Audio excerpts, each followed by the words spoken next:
Good morning! Oh, I thought you were going with me. Anyway. But we're going. Yeah, but you left me. You left me along the line. Anyway, guys, welcome to your favorite Sunday morning TV show. We call this Sunday Breakfast right here on Channel 1 TV. My name is Jude Duncan. I'm here with Ino Safo. Find me across all social media platforms at Ino_S. And you are? Mensa Duncan. Very simple, very straightforward across all social media platforms. On this show, we get to not only inform but also seek to entertain with insightful conversations, analysis, discussions on very pertinent issues in your community. As always, the show is live and interactive, so you can send us your WhatsApp messages and we will do well to read them right here on the show. The number to do that is 0204 447 033. 0204 447 033. Alternatively, you can go on social media, hashtag Sunday Breakfast, and we'll read it. Right.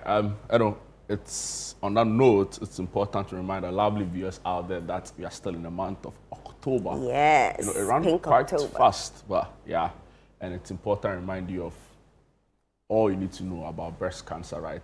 Throughout the month, we've been, having conversations around the need to get checked, how to do it yourself, very importantly, also demystifying the stereotypes, and also talking about stories around survivors' rights to encourage and inspire others. So it's been exciting, leading some of these conversations. And it's the word really is that if up until this time you've not gotten checked, it's not too late, right? No, of course Exactly. not. Even after October, you can go get checked. Just make sure that you are doing your monthly checks, as Doc has been telling us on the show.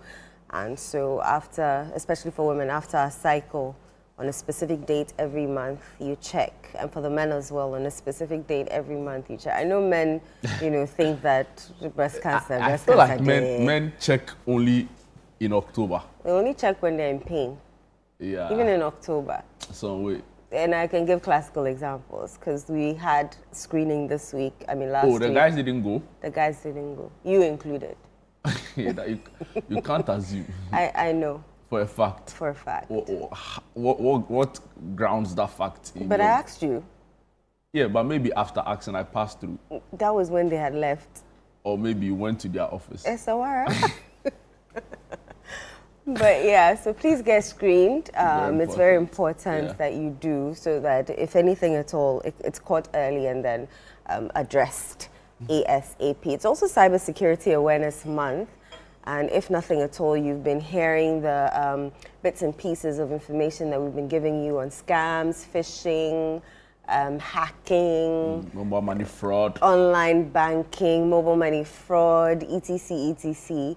And so you've been protecting yourself. You've done your two-factor authentication across all social media platforms, WhatsApp, even on your phone.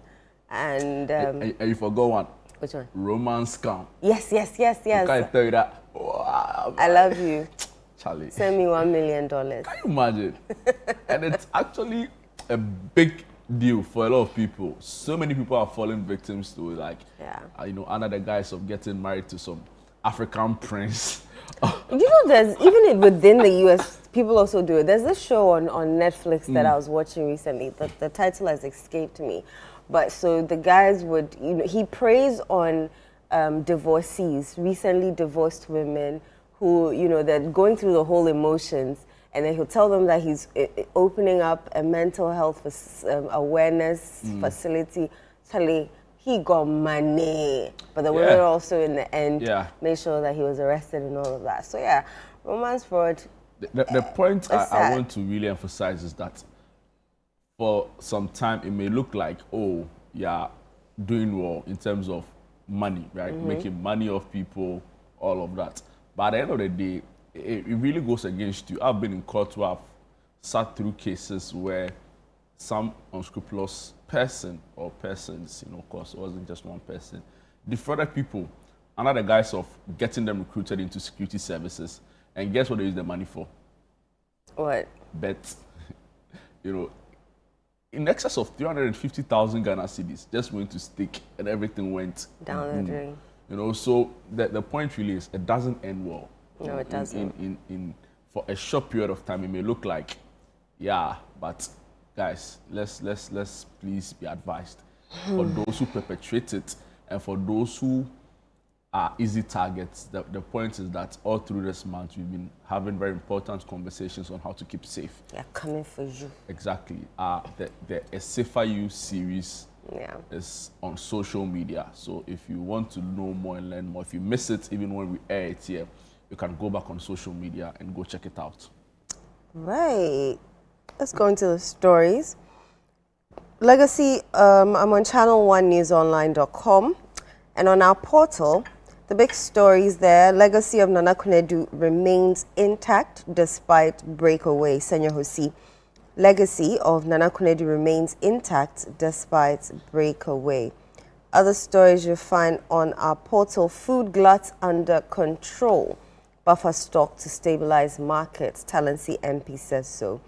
Exhibitors hail strong start to 2025 Northern Business Fair in Tamale. Food glut under control. Buffer stock to stabilize market. Exhibitors hail strong start to 2025 Northern Business Fair in Tamale. OSP must not rush extradition process against Oforiatta. Ning Papo Samoa is saying that you're not bedridden. Return to Ghana and face prosecution. Senior Hosi to Oforiatta. Don't pressure Mahama to appoint Zanato to cabinet. UP Legal Director Asabi declares interest in NPP chairmanship. There are photos from day one of the Northern Business Fair 2025. Nana Konadu's demise. Ghana has lost a remarkable mother and stateswoman. That's according to the National House of Chiefs. And Galamsey, EPA launches Reclaim, Restore, Rebuild. Reclaim, Restore, Rebuild to heal devastated lands. A National Food Buffer Stock sets up first ever audit committee to strengthen accountability. Jude? Interesting. Edo, let me take you to citynewsroom.com, where the big stories from the weekend up until this morning all are. And yesterday on the big issue was interesting to see that across the political divide, both NPP and NDC were hailing, you know, former First Lady Nana Konadu Agyeman, especially NPP. And a lot of stories here following her demise. But other stories, momentum grows on day 2 of Northern Business Fair in Tamale. Also here, don't panic over food gluts. Tamale MP urges farmers. Sponsors Lord's successful opening of Northern Business Fair in Tamale. Still on the Northern Business Fair, Regional Minister commends Channel 1 TV City FM for empowering local entrepreneurs. 3 dead, several injured in Tatale Zabzugu road crash. 3 months without defense minister is a dangerous gamble. That's coming in from Team Fodjo. Former Auditor General Daniel Yao Domlevo is also in the news. He says strengthen lifestyle audits to hold corrupt officials accountable. And Nick Pakpo Samoa, who's a member of the NDC communications team and a private legal practitioner, says states must build strong docket before seeking Oforiatta's extradition. And there's a photo story of all the amazing activities that happened during the Northern Business Fair day 1. And then these are the big stories on citynewsroom.com. Okay, I'm on graphiconline.com. Big stories you'll find. Use of mother tongue for teaching now compulsory in all basic schools. Education Minister. Wow, imagine me who can't speak Ga, find myself in a Ga school. I don't know, I think I need more information on that. So is that they'll speak it in English and then they'll translate it into Ga? Like, we need more clarity on this particular directive of the Education Minister asking basic schools to use mother tongue for teaching. Ghana AIDS Commission alarmed as youth abandon condoms. That's an interesting story that I'll be reading later on. 2 laborers jailed 3 years. Youth abandoned condoms. Yeah. When we were growing up, there was a song. There was a song. I remember it, and when we're reviewing that, I'll read it. 2 laborers jailed 3 years for stealing floored tiles. Health Ministry opens recruitment for specialized nurses to work in Grenada. And Nana Akufo-Addo Agyeman Rawlings, a legacy of poise, purpose, passion. National Security revokes operatives' appointment, probes 2 others over Galamsey involvement. Fight against Galamsey towards accountability, measurable results. South African Tourism Accra Polo Club partner to support breast cancer awareness. Use sign language at all state events. It's a human right. The GNAD is saying that enabling conditions key to retaining skilled workforce. Dr. Damo is saying so. And international financial institution reforms key to sustainable development. That's according to Ablakwa. 8 illegal miners nabbed for destroying school land. Jude? Yeah, let me take you to the Ghana News Agency. Big stories here. Also a lot on the passing of Nana Akufo-Addo Agyeman Rawlings. There's also other stories here. A minute, yes. Embrace AI for greater efficiency. Dr. Ayiku urges media organizations. Minority Caucus mourns passing on Nana Akufo-Addo Agyeman Rawlings. Mentioned this to you yesterday.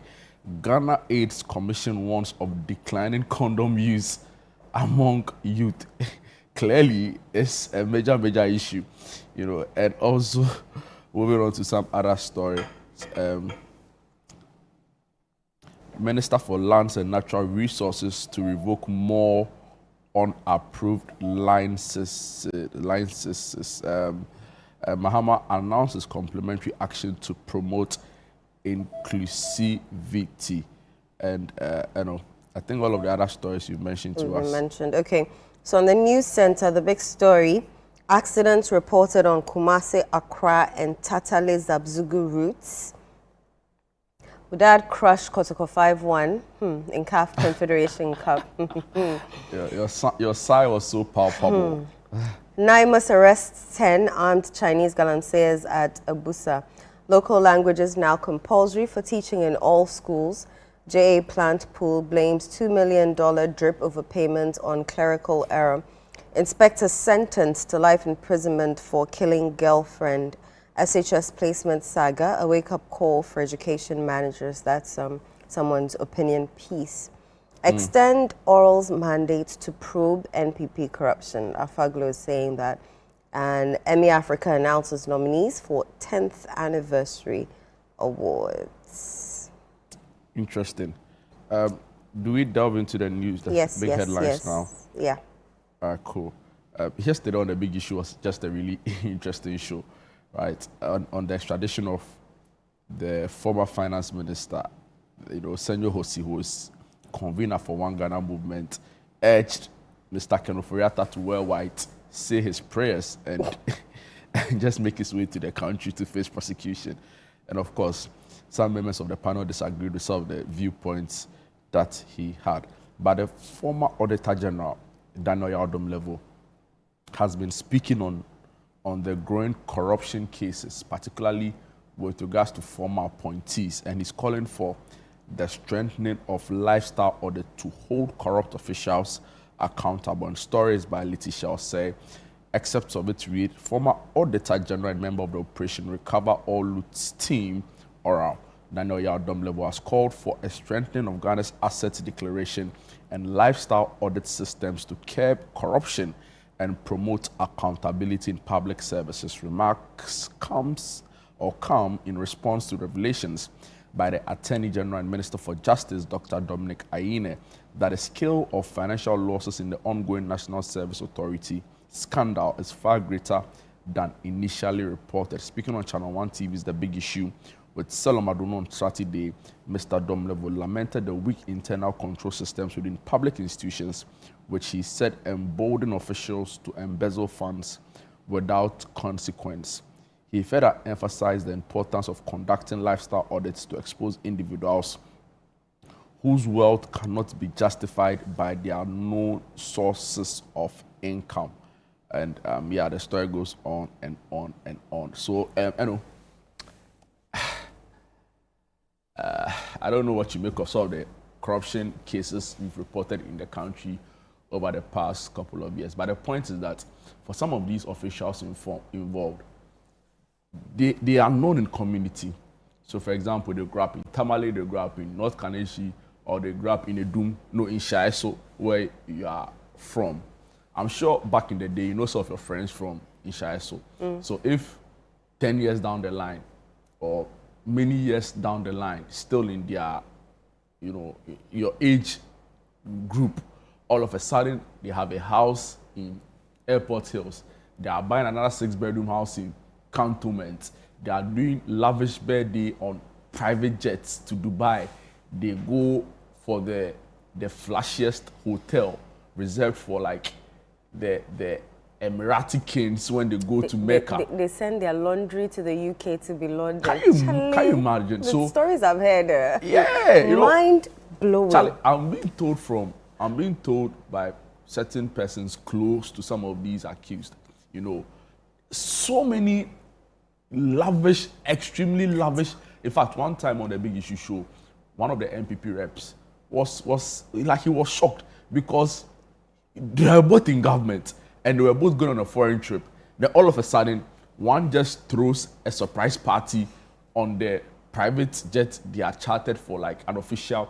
And the point is, so he was questioning himself. It's like, are we all in government? Are we all like under the whole, there was another thing the government said at the time, like, like see government, meet government halfway, like, it was tough. So let's meet, when government was saying that they didn't have money to spend on certain things, So going back to my original point, if you see a drastic change in lifestyle, the person used to use some of my car, now that you have to step on the accelerator like 3 times. Before you turn it on. He used to use that. He comes into government, no problem, of course. He's an appointee, he's entitled to a vehicle, so a V8. But all of a sudden, you see him driving a Porsche Cayenne. All of a sudden, you see him driving a Lamborghini. On weekends, he's using some Aston Martin. It raises suspicion. And for me, I think that a lifestyle audit is the way to go. When we see some of these persons who are living the high life, we should be able to say, where is this coming from? And we should be able to trace, and for me, I think it's the way to go. And Domlevo puts it perfectly when he says that we should be able to push for a lifestyle audit, for public officials. And you were wearing Casio and Fossil. All of a sudden, you are wearing a Richard Mille. Or you are wearing Philippe. Charlie.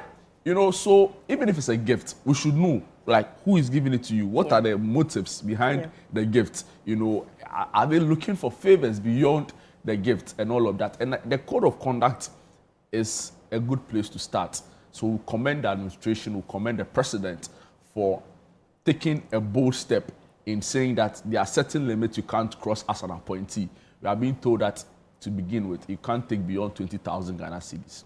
Fair enough. But beyond that, we should be able to see and have a mechanism to get people, especially appointees, to explain some level of wealth. When we see a very drastic change in the way their lifestyle is compared to when they first came into government, I think it's a good step to go. When government asked government officials to declare their assets, and there was a timeline given, I don't think we as journalists have even followed up to see whether that indeed has happened across board. The president had said he had done his, but across board, especially the new ones who were coming in, there was supposed to be salary cuts for those who had exceeded the deadline and all of those things. So I think that, yes, I agree with you and Domlevo that lifestyle audits, but then again, at the very beginning, come declare your assets. Let's know what you have now. So that in the interim, if we see things or we see something that's not supposed to be there, we'll be able to tell. We'll be able to tell that, is it from just your salary or you're doing something extra? Because some of the things I'm seeing is shocking. That you would think of robbing poor NSS people. It's shocking. Or even like look at the buffer stock, and there's not in any way to say the accused guilty or not. is guilty. But the point is that we're in this country and we're told that there was no food. You remember? It took PTAs, parents at the to mobilize and buy sardines for school. We were told students in senior high schools were eating weevil-infested rice. It was in this country. Yeah. You know, so if all of a sudden, in the aftermath of all of this, or all of these, you know, we emerged, you know, through the benevolence of some private individuals, of course, the government of the day, you know, came in to mitigate. And now we are seeing that after all of these monies were there. We are not saying that the money that was spent was what was supposed to have been used to improve. Yeah. But of course, it's corruption. We don't know where the money is coming from. So you can allude to the point that maybe money meant for some of these, you know, food stuff is what were misappropriated. But for me, I think it's just a terrible look. If I'm former President Kufuor, I don't know what he can do now because obviously it's out of government. But it's really a shameful look for the administration to have this widespread level of corruption allegations leveled against a significant number of some appointees who a significant number of them were like hardcore, well-known MPP members. They weren't like on the periphery or like some civil servant. Gifty, she was campaigning for the MPP. Yeah. You know, Hanan Singh, you know, and some other persons who have also. And the final point I wanted to make on this is that I think we need like massive reforms, right, to our procurement laws. You know, we need to rethink and plug certain loopholes, particularly in the public sector, because you know it's just unsustainable the way we are going at this point. I think we're still using laws from way back when. It's time we refine those laws. And people are finding new ways to go around them. You know, so we're human beings. We'll always find a way around. It's just unfortunate. Let's stay with the big issue. You know, today is the third day that the country is mourning the late former First Lady of Ghana, Nana Akufo-Addo Agyeman-Rawlings. And Senya Husi says that her legacy will remain intact despite her breakaway. A bit of that story. The convener of the One Ghana movement, and this is on channel1newsonline.com, is Senya Husi, has said that the legacy of the late former First Lady, Nana Akufo-Addo Agyeman-Rawlings, remains untarnished by her decision to part ways with the National Democratic Congress. Nana Akufo-Addo, who served as Ghana's First Lady from 1981 to 2001, broke away from the NDC to form the National Democratic Party. Speaking on Channel 1 TV's The Big Issue with Solomon Adonu on Saturday, Mr. Husi said the former First Lady's contributions to women's empowerment and national development far outweigh any political division associated with her. Nana Akufo-Addo's place cannot be dented by her move away from the NDC or not. Her impact transcends her party. The millions of women who benefited from her activism, her advocacy, were not painted in party colors, he said. He cited the landmark interstate succession law and other gender-focused initiatives she championed as examples of her enduring impact on Ghanaian society. Mr. Husi described Nana Akufo-Addo as a visionary who set a new standard for the role of First Lady in Ghana, noting that her influence continues to inspire generations beyond partisan lines. Those who benefited from the interstate succession law, the sanity, normalcy, and the families that have been reshaped by virtue of that particular intervention, you don't go and look for who is NDC or NPP. Forget it. It is the last conversation anybody would want to waste time on. This woman did not just follow the path of being a First Lady. She carved it, she redefined it. She was the one who understood what political power could do, and she used it, he stated. I remember this law. So interstate succession law, PNDC law 111. We were taught in school because at that time, your husband would die and then you have absolutely nothing because his family has captured it. And so this was a law. This was this is a big one for women in Ghana, especially those who life would take their husbands away from them. You know how yesterday you told me about your experiences with the 31st December Women's Movement nursery school. Yeah. You know, yesterday listening to Nana J. Bafuwa, who is member of parliament for Menchia. It's not like some constituency somewhere. Menchia South is like where the it is where the Menchia is. You know, it's where the royal stool is, if I'm not mistaken, because that was Napo's seat. Yeah. And he replaced Napo. So it is the heart of Kumasi, you know. And of course, we hear stories of those who are of the view that her legacy is not without any checkered or is not without blemish, right? There are people who say, okay, well, she did great, but she also did that. And to listen to Nana J. Bafuwa talk about the impact of Nana Akufo-Addo you know, despite being a staunch NPP member. In fact, when he said that she was even a controversial figure, he goes on to add that amongst or within the controversy, there was also something that she was also always pushing for. And I mean, in reading around her, I also came to understand or know that she was the one that pushed for Ghana ratifying the United Nations, you know, rights of the child in 1991. So if you look at all of what she's achieved, you know, and again, Rickett Hagan said something profound, that even before affirmative action became fancy, and everybody was jumping on, Nana Akufo-Addo was in the space already, you know, so, and mind you, there's an NPP government in 2009, 8, you know, or 7, thereabout, took her to court. You know, they wanted to jail her over the Nsawam cannery, you know, issues. You know, apparently they are accused of diversifying money, you know, of investments and all of that. So it's interesting to see how over time, I don't want to say wounds, but people change. I was listening to Kufuor speak to their grandchildren, and for the first time since her passing and since photos became public, for the first time, all 4 of them were in a very calm, happy. I mean, they've always been calm, but they were smiling.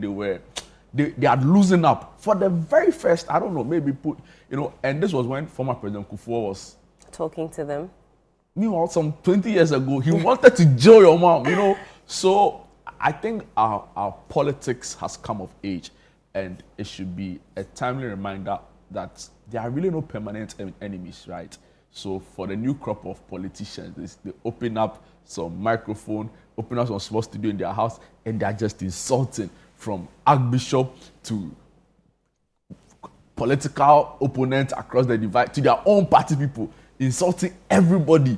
You know, people are just, for the want of fame and money and power, they are also, you see, it's fleeting. It's fleeting. And you don't build legacies like that, right? So I think the story around Konadu, you know, Nana Akufo-Addo Agyemang Rawlings, you know, her role as a founder also in part of the NDC, you know, her legacy in women's empowerment, children, you know, her breakaway from the NDC, her role back into a stateswoman, you know, should serve as a timely reminder that there are no real permanent enemies, right? Sometimes we can say permanent interest and no permanent enemies, and we should strive to be a part of a politics that is not, you know, hurting of one's views or one's, you know, side or point of view, but rather seek to enhance the common good of society. And I'm sure we're better for it as a people. May her soul rest in perfect peace. Absolutely. Yeah. I wanted to do this story. Ghana AIDS Commission alarmed as youth abandon condoms. And this story is on graphiconline.com. Some of this, let me read a bit of it. The Ghana AIDS Commission has expressed concern over the declining use of condoms among young people, attributing the trend to a reduced fear of HIV and AIDS infections. Mr. Isaiah Doe Kwao, Director of Research, Monitoring and Evaluation at the Commission, said that although condoms remained widely available, many young people were becoming complacent about their sexual health, opting for unprotected sex despite the risks. Even though we have condoms in this country, it appears the youth of today are not using them as we would want. He said at the 14th National Partnership Forum on HIV and AIDS in Accra on Wednesday, Mr. Kwao explained that some young people preferred going raw and believed HIV was no longer deadly because there were fewer visible deaths. Some say they prefer the natural feel. Others think HIV is no longer deadly because they no longer see people dying like before. So the fear factor is gone, he Can you noted. imagine? He described such perceptions as dangerous, stressing that condoms remain one of the most effective tools for preventing HIV, sexually transmitted infections, and unintended pregnancies. As much as possible, we continue to encourage them to reduce risky behaviors. Condom use is still key in preventing HIV and other infections. We advise them to either abstain, remain faithful to one partner, or use condoms consistently and correctly, he said. Mr. Kwao urged young people to take their health seriously, noting that their well-being was vital to Ghana's future development. And the story goes on and on and on.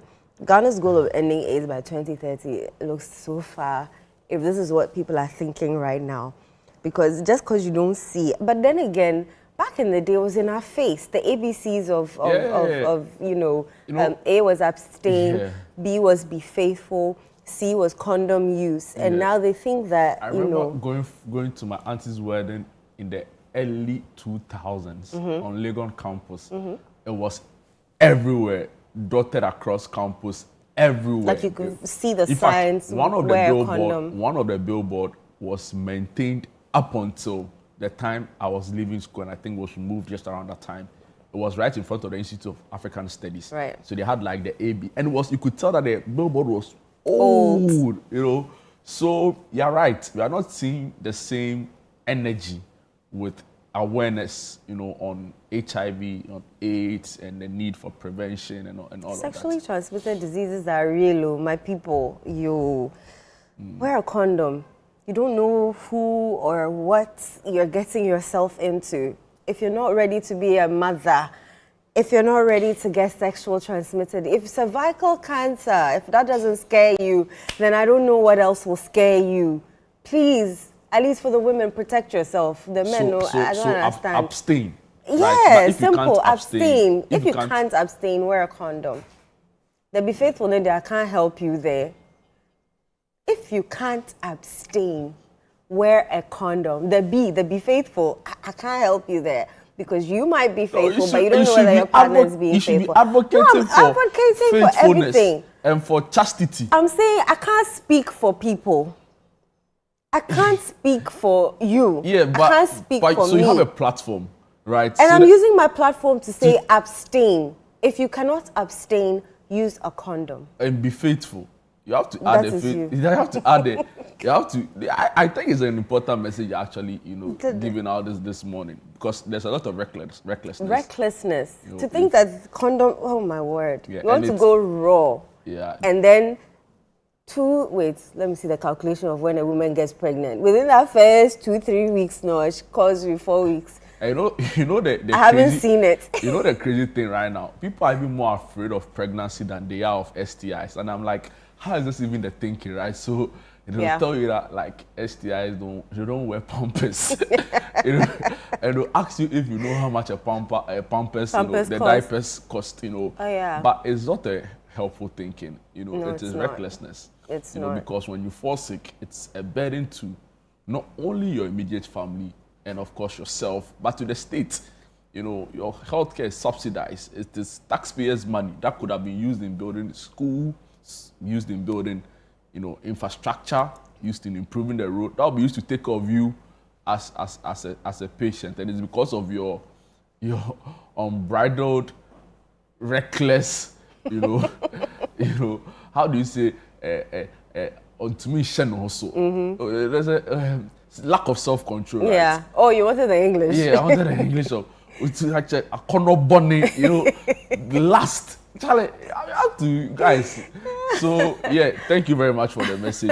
It's spot on. You know. Is there any other story you wanted us to review before? Yeah, momentum grows on day 2 yes. of Northern Business Fair in Tamale. The Northern Business Fair 2025 has entered its second day. Hooray! At the Aliu Mahama Sports Stadium in Tamale, drawing enthusiastic participation from exhibitors, entrepreneurs, and business enthusiasts across the northern sector.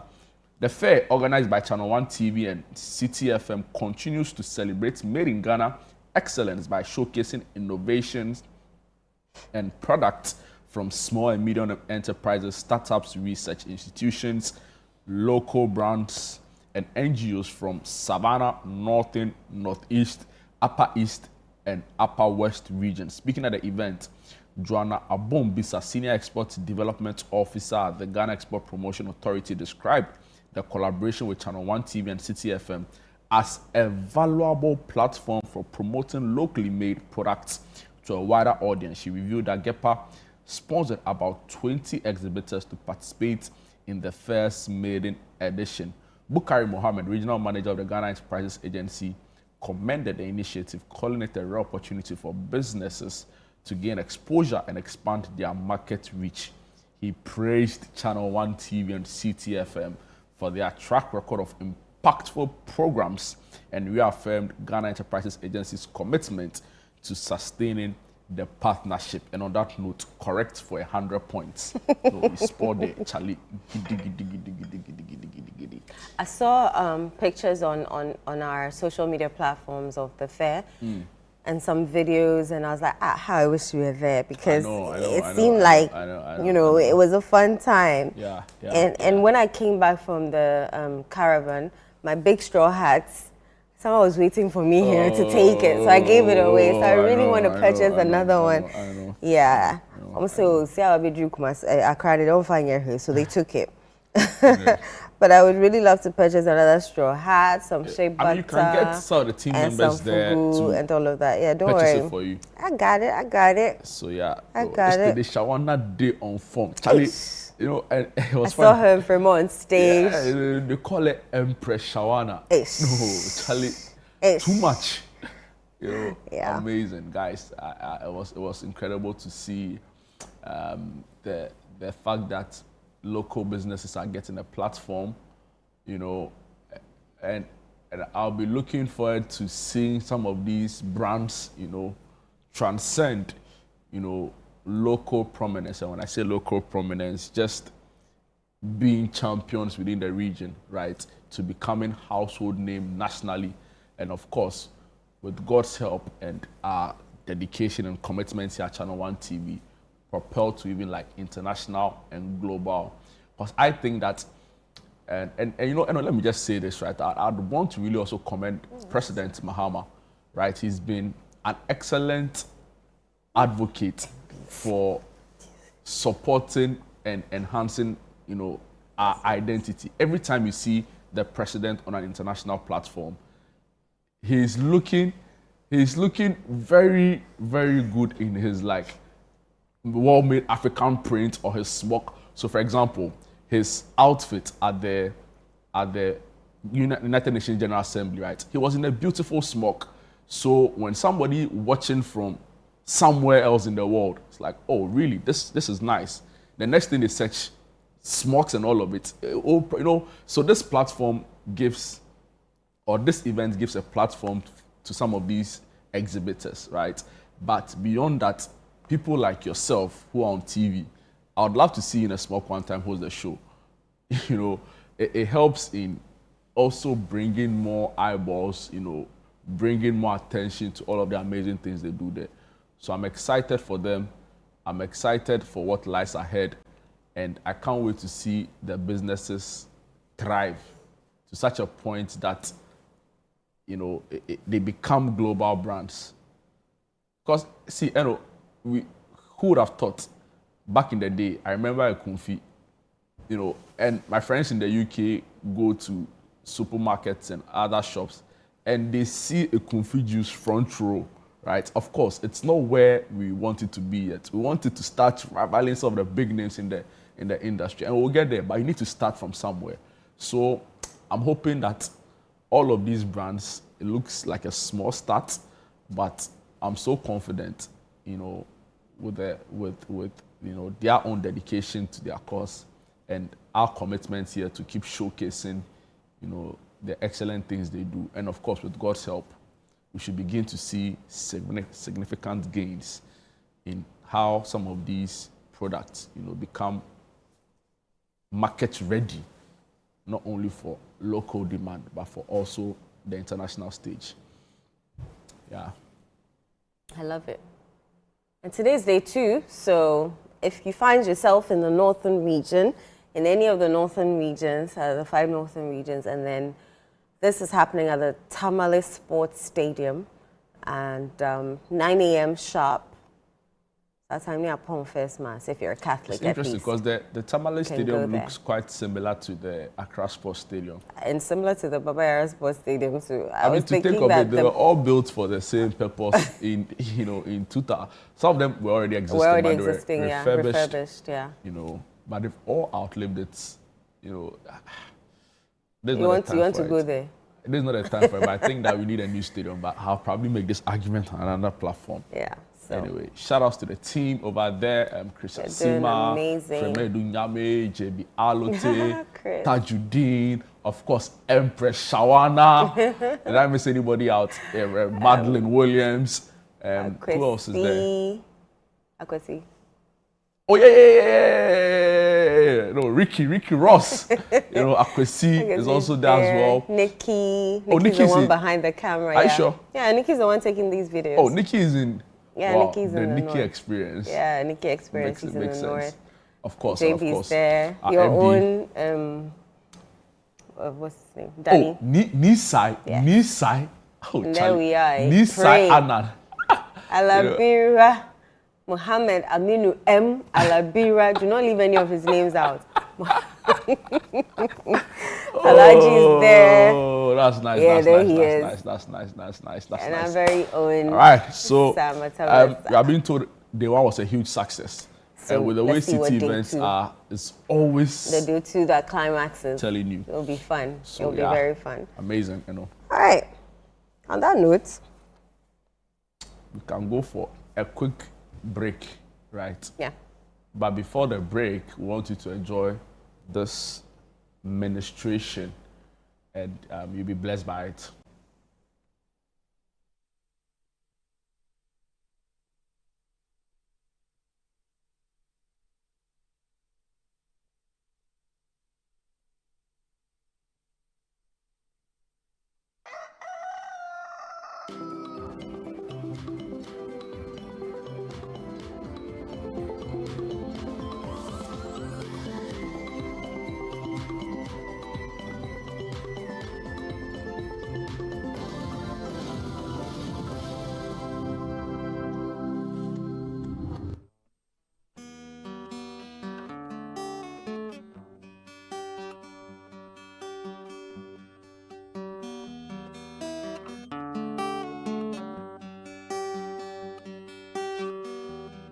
Woke up one Sunday morning,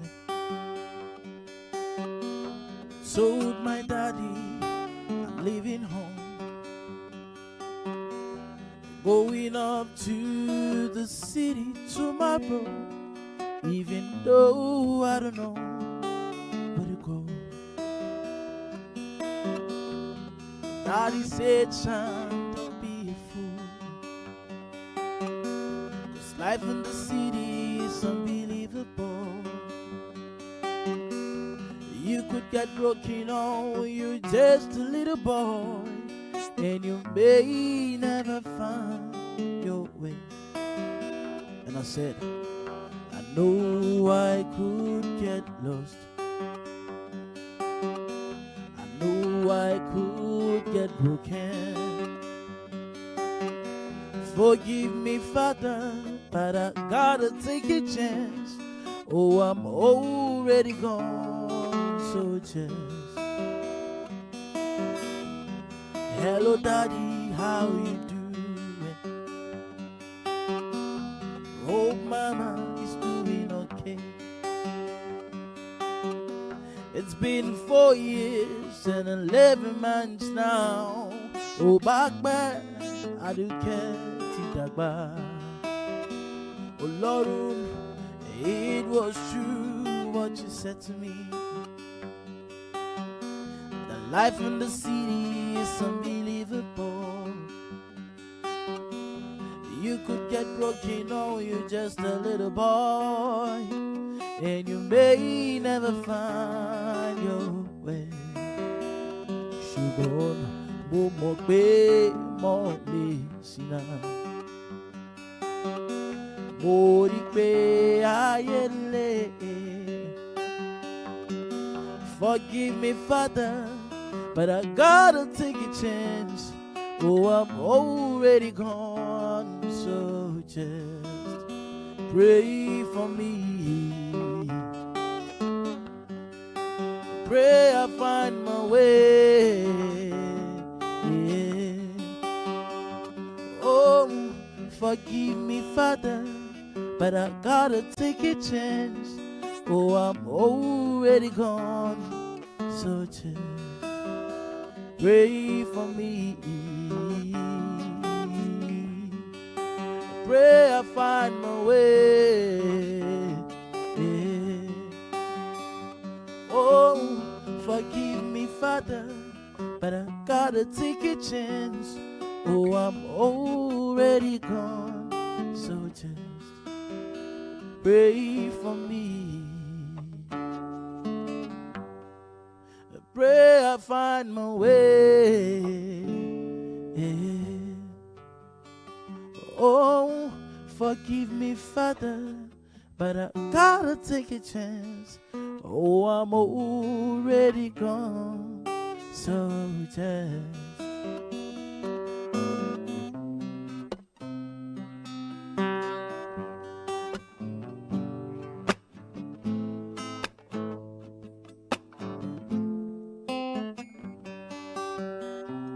many things I like to say.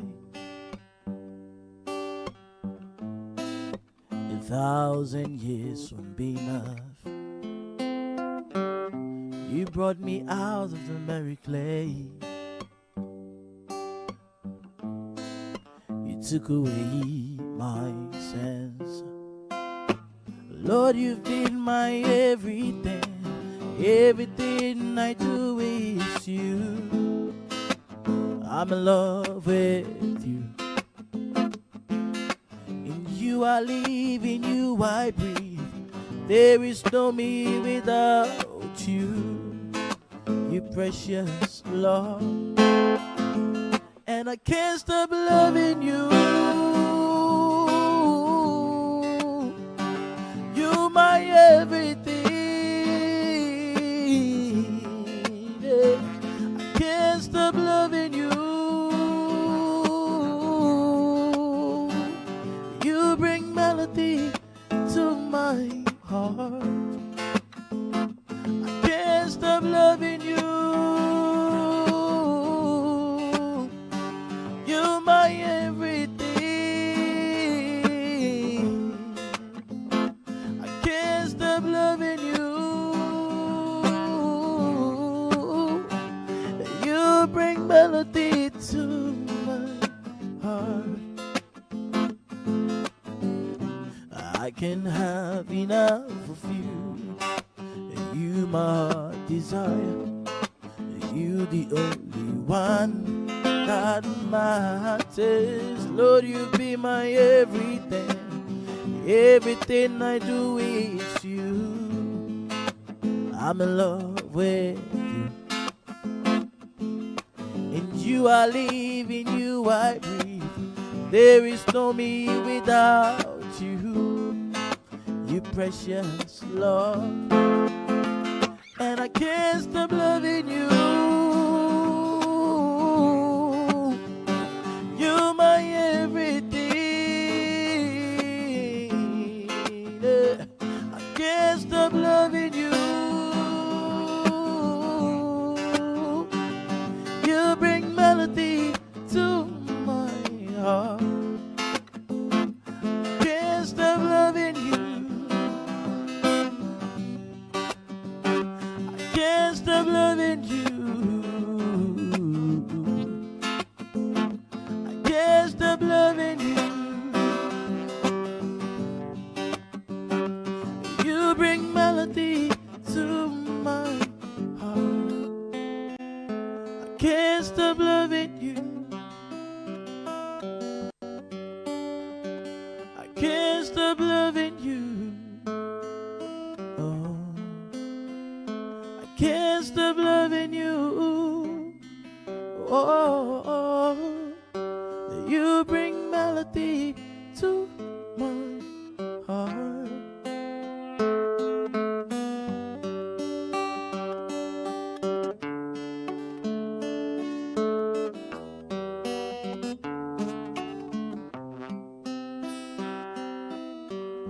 I know a God who's merciful and kind.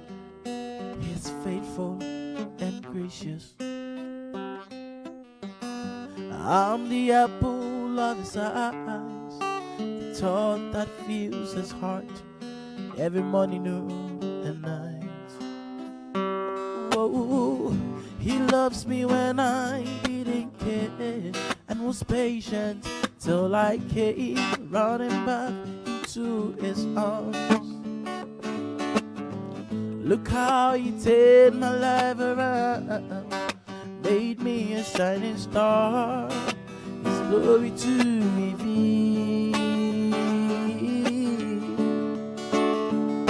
And I will worship him forever, love him forever, because this God is too good. Oh, I will worship him forever, love him forever, because this God is too good. Oh, I will worship him forever, love him forever, because this God is too good. Oh, yes, I will worship him, I will worship him, I will worship him. This God is too good. Oh. Don't look too far to see how good he is. Just look at me. He picked me from the merry clay, stepped my feet upon the rock, I'm standing in his righteousness. Whoa, he took away my sins and shame, gave me a brand new name, his beloved and dear. Look how he turned my life around, made me a shining star, his glory to reveal. And I will worship him forever, love him forever, because this God is too good. Right.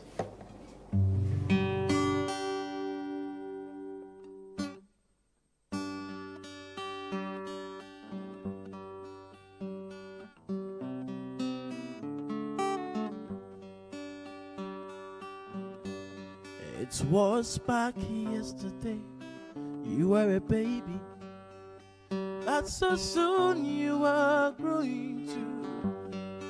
And before you know it's you become a lady or a man with children too.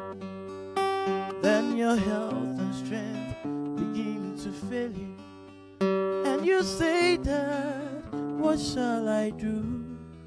Because the days and years you made them wasted, maybe memories haunting. So you see, my brother, that life is so short, it passes so quickly and soon it's gone. You just have one life to live on earth, so remember your Creator when you have breath. So you see, my brother, that life is so short, it passes so quickly and soon it's gone. You just have one life to live on it, so remember your Creator when you have breath. You met your friend and say, see you tomorrow. Tomorrow comes, but it may be gone. They tell you your friend has left you in sorrow, and your world comes crashing down. Life is just like a little flower. Today it's here, tomorrow it's gone. So don't just chase after riches and power, cause to fail you when time is gone. So you see, my brother, that life is so short, and passes so quickly and soon it's gone. just have one life to live on earth. So remember your Creator when you have breath. So you see, my brother, the life is so short, it passes so quickly and soon it's gone. You just have one life to live on earth.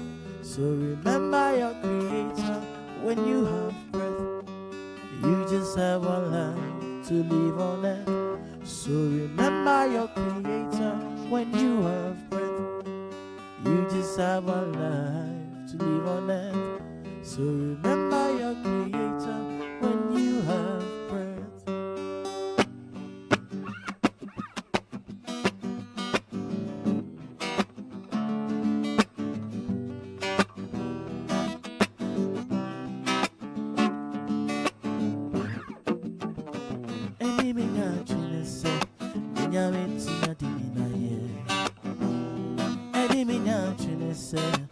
Yesu tunyadini na ye, eni minyajine se, nyame tunyadini na ye, eni minyajine se, Yesu tunyadini na,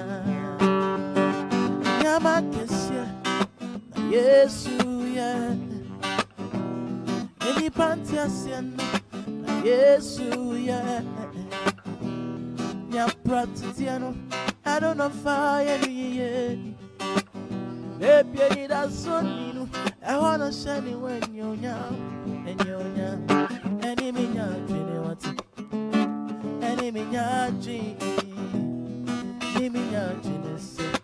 to be a day in a year. Enemy,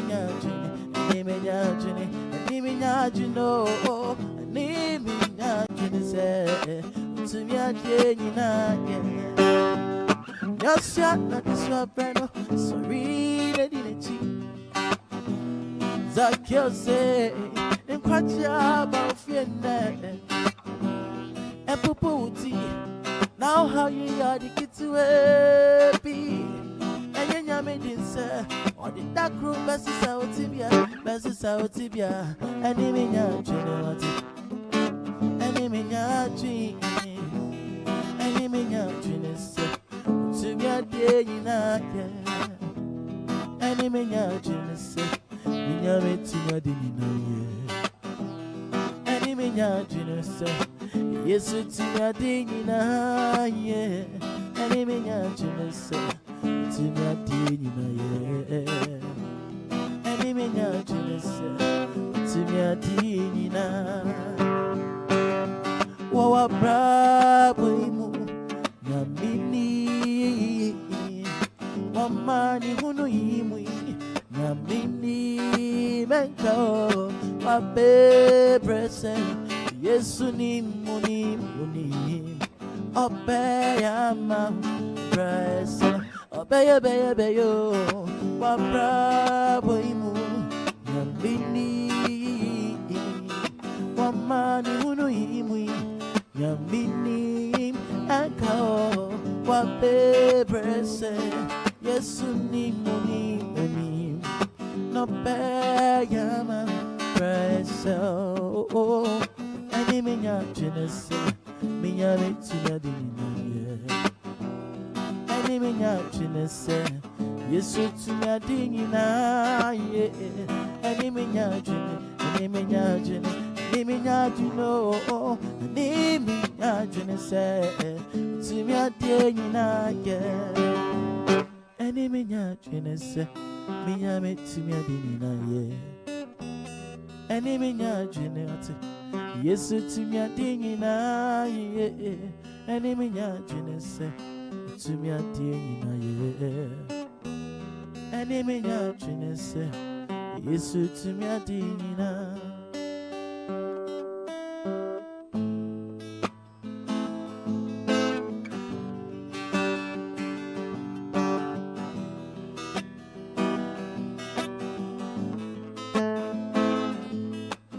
Attaining a new level, freedom, a lot of feeling, realizing how seeking change that we were in. Internally we were bleeding, casting the lies that is for peace aiming for all of a right we may have sold.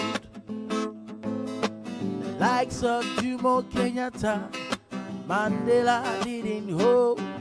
And Nnamdi of Nigeria, let's not forget Kwame Nkrumah. The likes of Jomo Kenyatta, Mandela didn't hold. And Nnamdi of Nigeria, let's not forget Kwame Nkrumah. Shout freedom, say freedom, freedom. Let's not forget Kwame Nkrumah.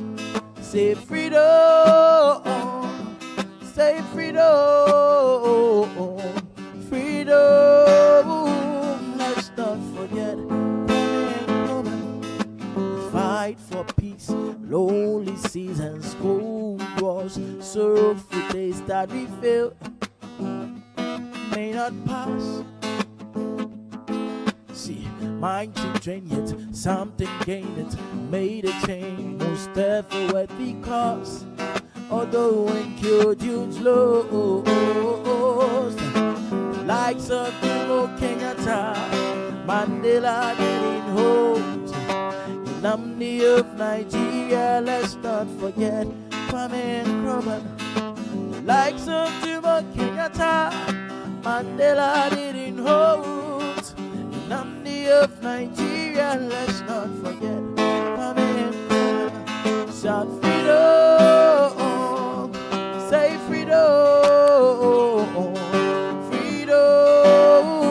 Let's not forget Kwame Nkrumah. Say freedom.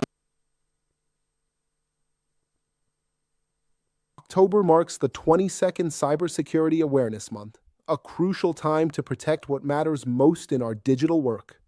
From hackers to phishing scams, the risks are real for individuals and businesses across Ghana. Remember, so is the power to stay safe online. Join us this October on Channel One. We're launching A Safer You, your guide to safer digital living, tailored for our communities. Learn steps to protect passwords, secure devices, and recognize online threats. These lessons are delivered in easy, bite-sized episodes, each under 3 minutes, making learning accessible. A Safer You is brought to you by Digital Unbounded in partnership with Channel One.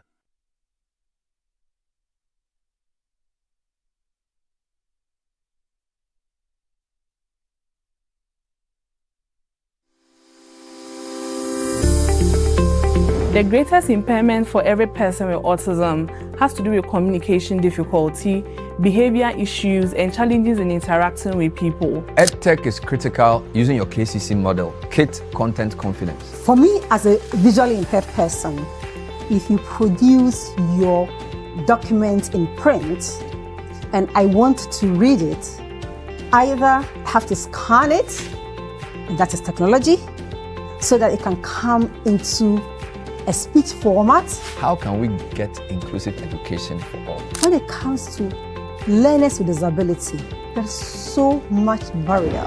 There should be 3 things I want to emphasize. If these things are not provided to support a child with autism or a person with autism, it makes life very frustrating. It will enhance their social interaction through virtual meetings. Watch EdTech Mondays on Mondays at 7 p.m. Brought to you by the Mastercard Foundation in partnership with Mest Africa, only on Channel One TV.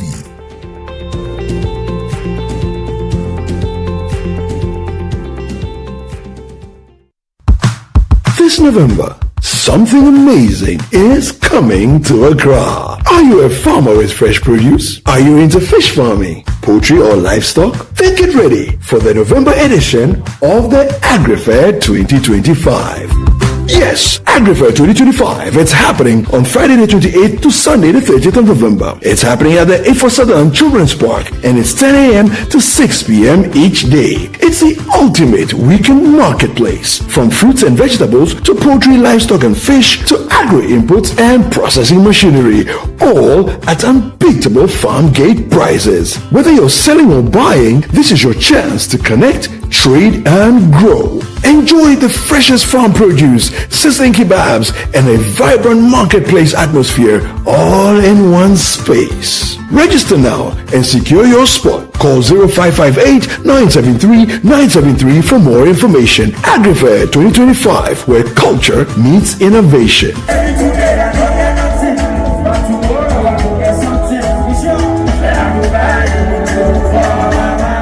The AgriFair 2025 is powered by Channel 1 TV and 97.3 City FM.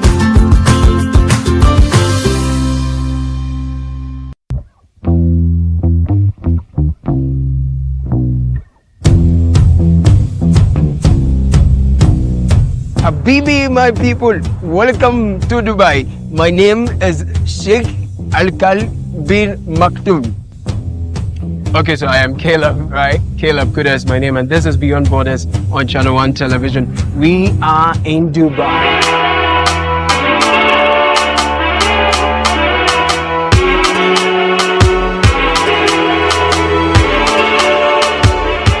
So join me. Let us explore the allure, the beauty, and the reality of life and living it in Dubai through the eyes and the experiences of our compatriots. Imagine 6 people, 10 people sharing a common room together. If you're not chinampe, na complain there in the sense, why do you share one rooms now? It doesn't smell pleasant. Or haunting no complaints now be bring to the fair no tomb. Dubai is one of the most organized, highly resourced, and well-endowed countries you would find. You've been here for 7 months. Yes. Without a job. Yeah. How is it like? So hard. Tell me about it. Struggling, renting and feeding is so hard. Every frame per second of their lives in Dubai tells a story, and we've got it all captured right here on Beyond Borders, only on Channel 1 Television. So don't get told, don't miss out. Catch these compelling stories of Ghanaians in Dubai only on Beyond Borders on Channel 1 TV this and every Wednesday at 7 p.m. I catch you. Beyond Borders is sponsored by Copen Hospitality.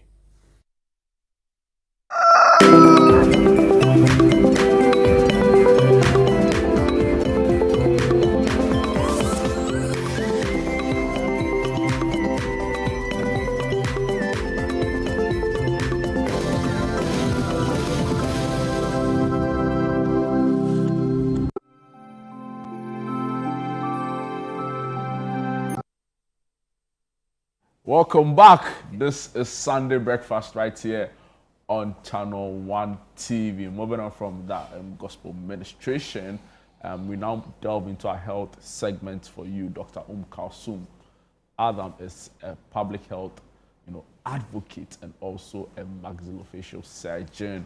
On the show today, we are discussing breast cancer. It's still the month of October. We are urging people to get screened. We are urging people to get checked. We are urging you out there to spread the message, right? And also to stop the stereotype. It's a very big part of this whole advocacy or this whole awareness creation during this period. And today we'll be continuing the conversation on breast cancer. We can't talk about it enough. We can't. Doc, good morning and welcome to Sunday Breakfast. Good morning. Yeah. And I mean, earlier this week, was it this week where we had the check done here? Yes. Was this week? It was last week. It was Every last Sunday week. is the beginning of a new week. So, Okay, so yeah. last week. Excited about and I've seen a lot more corporate institutions particularly jump on. Yeah. So for example, I saw that the NPA and the Ghana Gas also, did a whole awareness creation drive, through sports. I've seen many other private institutions do same. Yeah. It's the informal sector. Our traders, our moms who sell in the market. Yeah. It's like they are the ones who have not really jumped onto it. But it was actually yesterday I was part of the walk. Okay. Organized by the Breast Society of Ghana, where we started from Elwak Sports Stadium all the way to the Kaukudi market, and then I saw a couple of my friends share Snapchat stories on this. Yes. So at least that was a way to reach out to the informal sector, as you mentioned, a lot of the market women there had some flyers. They benefited from the talks, and thankfully the talks were done by our survivors. Okay, wow. so most of the survivors joined in the walk, and they actually did the talks, encouraged people that they have been diagnosed before, they went through it, went through the treatments, and they are standing here today as normal people. So it's not all gloomy. There's always light at the end of the tunnel if you do catch it early and then you have the right treatment done. And this brings me to the importance of the theme, which is catching it early, treating it right, and Catching then it early, treat it right, and definitely you will survive it. Okay, so yes, that was done, and a lot of the market women participated, and also the education was also done in different dialects. Okay. So we had somebody speaking Ewe, somebody speaking Hausa, somebody speaking Ga, somebody speaking Chi, you know, just so that if you do not understand the English language that we commonly talk or we commonly educate in, then you also have the opportunity to benefit from the local dialects that was done yesterday. So I think it was a good program, and people benefited. They got some flyers as well, and these flyers, you have how to do your self-breast examination in there. And I'm sure even if they haven't done it and they are able to read those flyers, they should be able to walk through it and be able to have their self-breast examination I love done. that you used survivors to tell the story. Yeah. And I also love that you spoke to them in a language they understand. Exactly. You know, so this is great, and you know, well done to the team. This is the Breast Association. Breast Society of Ghana. Wow. Breast So Society what do they of do? Ghana. Just Also, breast cancer awareness? Breast cancer awareness, so advocacies, you have the surgeons, breast surgeons also part of it. So and then you also have some survivors as part of it. Wow. So This it's a whole serious team. business. You also have radio oncologists, you know, so all the team, the multidisciplinary team that deal with breast cancer treatment from diagnosis all the way to treatment. Is it as solely focused on breast cancer? Yes. Are there, in fact, let me just ask, are there even like other, you know, ailments, okay, you know, that affect the breast? Oh yes, there are. There are other benign conditions like fibroadenomas and all of that. So just a lump in there, but it's benign. So when you say breast cancer, cancer is it's more or less that one would move to other parts of it. It's abnormal growth that would not only stay at where it has started growing, but rather grow, so it's grow active. to other But parts of the benign body. is like it's... Yes, so benign would not move. It will stay wherever that it's, in whatever locality that it's located, and it won't spread to other parts of the body to cause problems. So yes, so the Breast Society caters for all of that. Yes, Breast Society of Ghana. Shout outs to the leadership. I mean, yes, this is Dr. Ntafo, especially she is the breast surgeon and also the president of the Breast Society of Ghana. nice. Yeah. All right. We focused on hand examination the last time. Yes.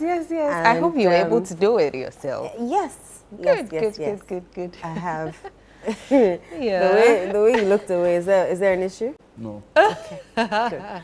So I wanted to find out what, aside that, I know there's a mammogram. Yes. Is that different, or is that, like, what is a mammogram? Is it more in-depth? Okay, so mammograms are investigations. So if you follow all our conversations, you notice that I always start with what the patient tells you. So those are, if you come to the hospital, you'd first have to tell me what is wrong with you. So the patient will tell you, and it's like a story, okay? So once the patient tells you, okay, I feel this, or I have a lump, or I felt that there's something somewhere, you know, so based on that, you probe further. After probing further, then you go ahead yourself and then do the examination, as we did the last time on the show, to show you, okay, so you go ahead and then do your palpation, your inspection, your palpation, and then go on and on.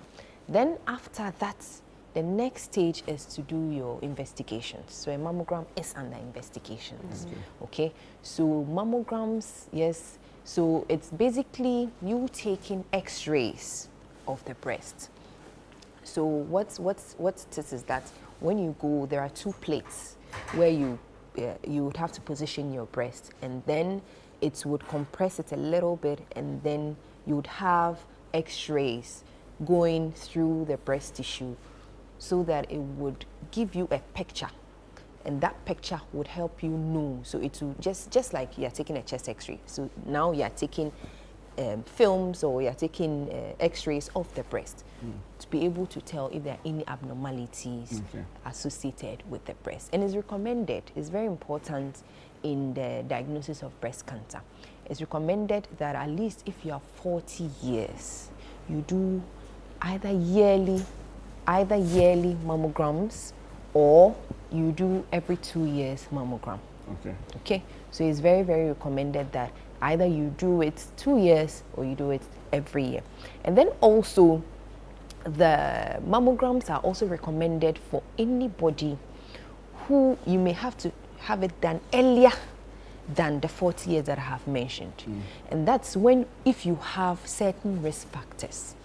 So if you do have maybe a first-degree relative who has been diagnosed of breast cancer, you would have to start your mammograms not at 40 years. You start it earlier, and it's personalized based on the time that first-degree relative was diagnosed of the breast cancer. So usually we say 5 years or 7 years earlier than the age at which that first-degree relative was diagnosed. That's when you would start doing the mammograms, so that you'll be able to catch it early if you are developing any breast cancer. So it's not painful, because some people will say, oh, it's painful, but it's not. It may just be a little uncomfortable when it comes towards the pressing, when you have to press in, the breast tissue in between the plates and then do the imaging. And it takes just some few seconds. After that, you should be fine. So you may have to deal with just a little bit of discomfort for those few minutes. Intrusive? And then, no, it's not. Is that Chris? It's Chris not. is getting it done. Okay, so that is basically what a mammogram is. How often? And okay, you mentioned how often you yes, should get which it. I said yes. So every if it's 40 years, every year or every 2 years. Okay. And then if you have been diagnosed, or you have a first-degree relative who has been diagnosed of breast cancer, then you have to start it at an earlier age, which is personalized. Doing it 5 to 7 years earlier than the date at which that first-degree relative was diagnosed. Is that expensive? No, it's not. Mammograms are not expensive to do. They are not expensive to do. The adjunct is the ultrasound. Okay, so the ultrasound, now it's not, the gold standard is still your mammogram, but you can use ultrasounds as an adjunct. So maybe, for instance, in cases where you have patients who have very dense breasts, okay, and the mammogram is not clear, so you can use the ultrasound, which would give you extra information on whatever lump that has been detected. So the ultrasound is is a probe. So you use a probe and a gel around the breast or around the lump, and then it uses sounds, okay, to be able to give you, or to be able to draw a picture of the breast or the lump or the pathology. Is that what we have on the associated? screen? Yes. So that's an ultrasound. Okay, so those are the two differences. And then there are certain times where patients may have some contraindication for having a mammogram done or having an MRI done. Then in those cases, you can use the ultrasound for the investigations of men as well. Yes, definitely. The ultrasound, you would be able to, but the mammogram you can, because your breast is not, you don't have a lot.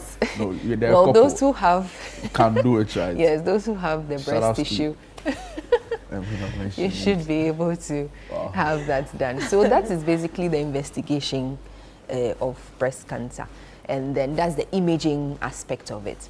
The other aspect of investigations when it comes to breast cancer and breast pathologies would be you doing a histopathological examination. Cool. So for that, you would have to do a fine needle aspiration cytology, and then or FNAC, and then it's not difficult. It's not painful, and then that would give you the histological diagnosis. So the few cells that are taken from the lump would be sent to the lab, and then it will be examined under the microscope, so that you'll be able to tell the particular type of abnormality that that particular specimen has. So that's another that you do. Then, depending on if you are doing a metastatic workup, you would also want to do a chest X-ray, and then an abdominal ultrasound. So all of these would help you diagnose and stage the tumor. So remember, I always say that when it comes to cancers, it's very important that you stage it, because the staging directly affects the kind of treatment that you can give that particular patient. So for you to stage it, you need to look locally at the size of the tumor, and then you are able to give a T staging. Then after that, you would have to look at the regional lymph nodes, and then also give a stage to it. Then you look at the distant metastasis. Because it's cancer, likelihood is that it can travel to other parts of the body. It can go straight into the chest, and then you end up with complications of what's pleural effusion, and then it affects your breathing. You know, it can go into the spine, and then now affects even walking and all of that. So you need to do a holistic investigation of the entire body, so that you can give a particular staging to the tumor, and based on that, whether it's early stage or it's late stage, you'll be able to recommend a particular treatment for the patient. And the treatments are varied.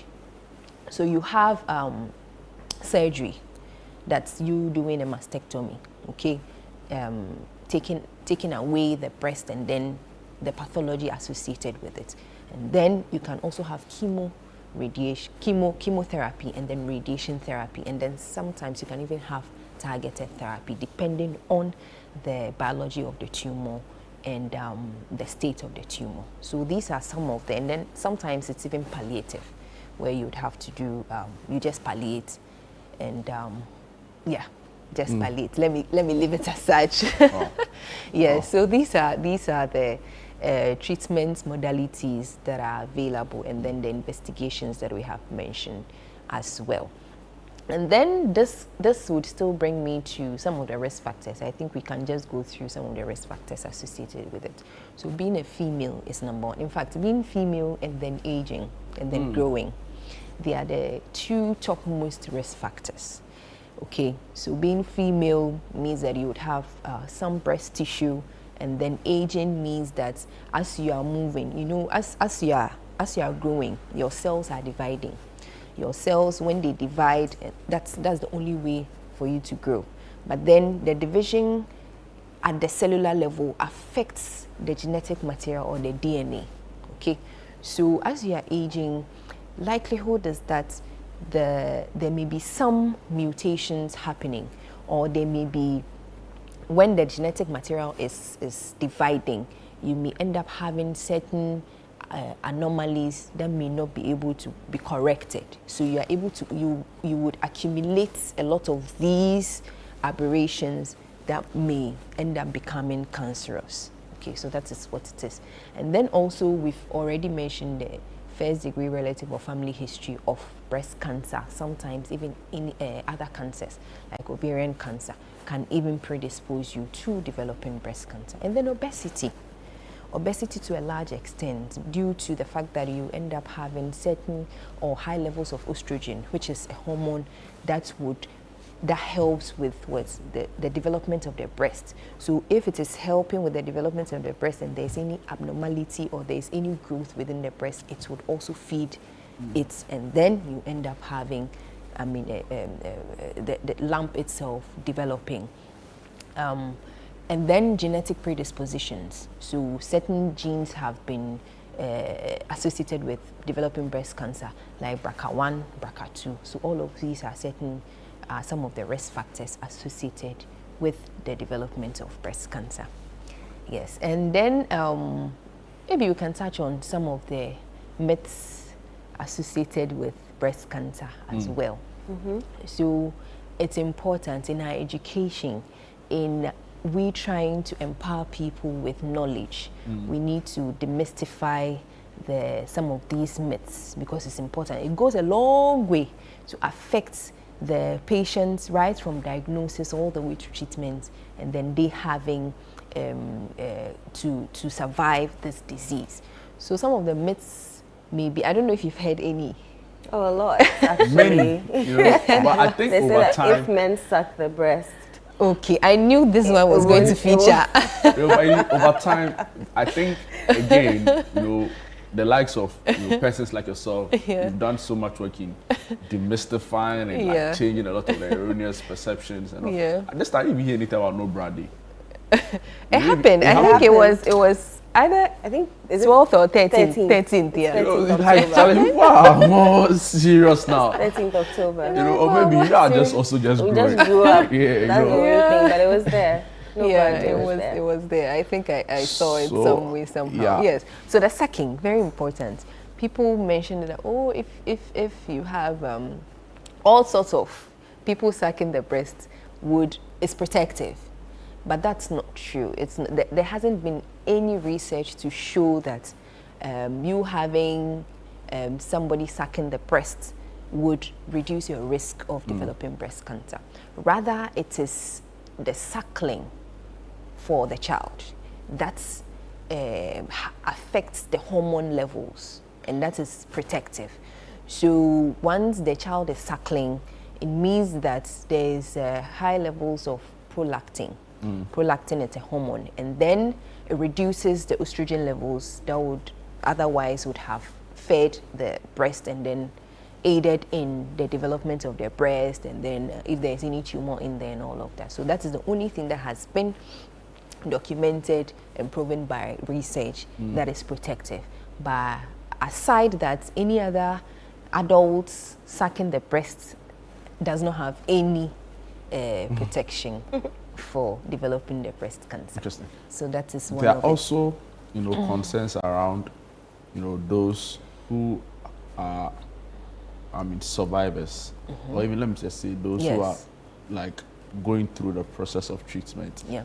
There are certain concerns around what they can do and cannot do. Yeah. So, for example, if you're a mother and you have to deal with the ordeal of like treatment, can you still go ahead and like breastfeed a baby?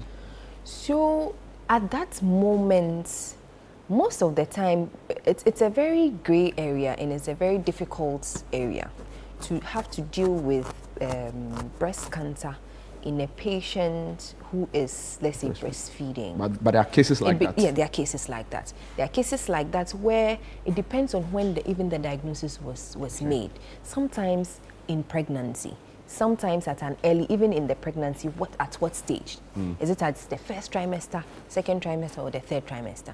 All of these, and you need to go through thorough examination to be able to make a very good decision as to how you want it treated. Whether you want to go ahead with the pregnancy or you want to terminate and treat yourself, and then so on and so forth. Wow. And it becomes very difficult because at that stage, what are the odds? Wow. So it's a very difficult and complex. But you treat it on a case-by-case basis. Yes, case by case, and it's personalized. So I have mentioned the treatment modalities as available.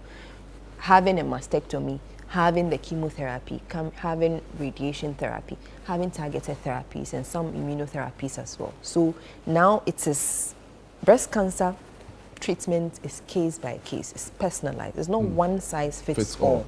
So depending on the biology of the tumor, then you would be and the extent of that exactly the spread. So the staging. That's why you have to always stage it from onset before you. And based on available research, there may be instances where you may be able to keep your baby.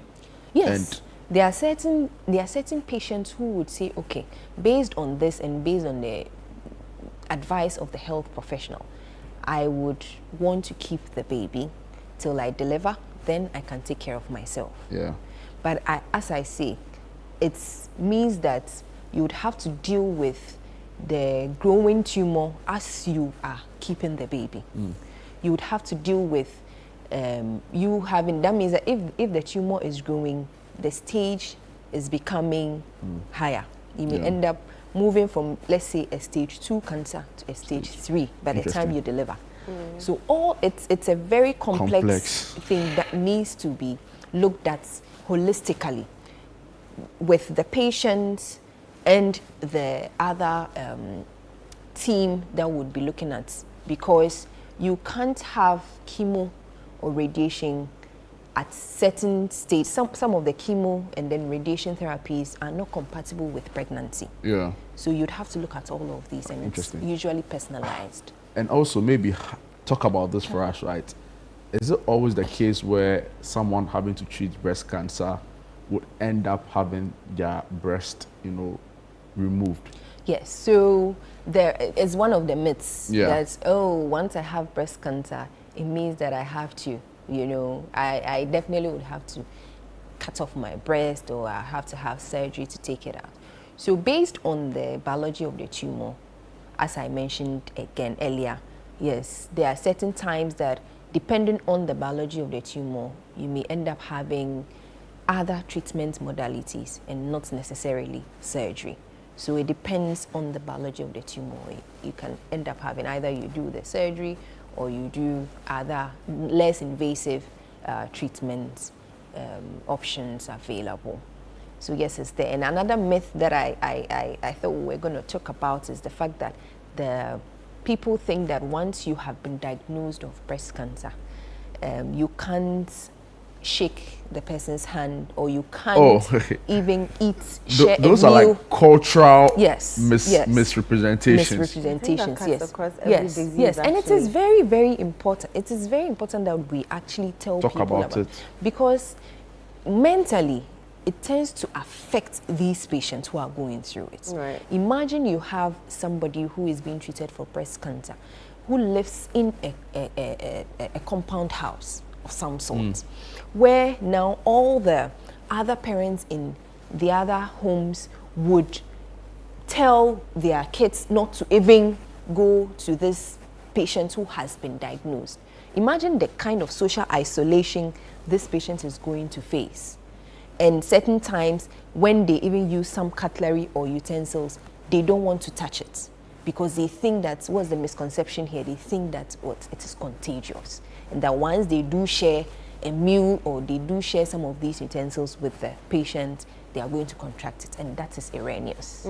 That is really erroneous. And rather, these acts will rather go a long way to affect the mental health of this patient, and would not help this patient survive, or would not help this patient have a clear mental health and know that he or she is being supported by their social circle. So it's very important that we let people know that you sharing a meal, you sharing maybe some sort of cutlery with these patients, you would not contract breast cancer. There's some questions here for you.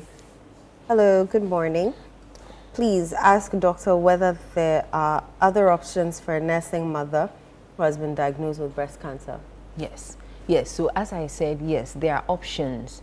If it's a nursing mother who has been diagnosed, she needs to go to her primary health care physician, and based on the tumor biology, the right treatment modality would be prescribed for her. So there are options that are available. Natasha from Wager wants to know whether the cancer can return after treatment. Yes, so there are certain times where you have tumor recurrences. Okay, so that is why the treatment modality is multifocal. It's not only one type of treatment. You may go in, do surgery, take out the lump, take out the breast, but then you would have to continue with some targeted therapy or continue with chemotherapy or chemoradiation therapy.